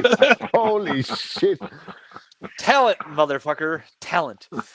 I'll tell you what, though. Good Lord. It is a shame that the worst of boxing gets so much press and that the best of boxing doesn't get seen. But as far as it goes, I'll watch it all, but I much prefer to wake up at 4 o'clock in the morning to watch a couple of 112-pound Japanese guys beat the snot out of each other at the very highest levels. That's the kind of boxing that I live for, and I think that's the kind of boxing a lot of our listeners live for. I would like to thank our good friend, Captain Casual, Mr. Damo, for giving us a $9.99 super chat, and Danielle De Rossi back in there again with the tenor. Thank you. Are you the soccer star? Are you not? We don't know, but we sure appreciate you being part of the Boxing Asylum Nuthouse. I had a great time with you today. We've had Justin, we've had Rob, we've had Ames, and we've had Dez. We will be back with you for another edition to cover all of this junk that we previewed that is coming your way this weekend. Until then, you folks have a great week ahead, and we will see you on the next edition of the Boxing Asylum Nuthouse. We'll never forget. I think that's good happening. Go to and move! We want to be honest, yeah? Crying like a little bitch. I've never met a fucking swank that can fight me. I fell asleep. I fell asleep. You're a fucking bum, you're a fucking asshole. Grumpo fucking Steltskin. But allegedly, Oscar Rivas has failed a test. 7-year ain't. 7-year ain't. I will fucking smash fucking you. I hope you fucking die. Be safe. I love Boxing Asylum. It's as simple as that.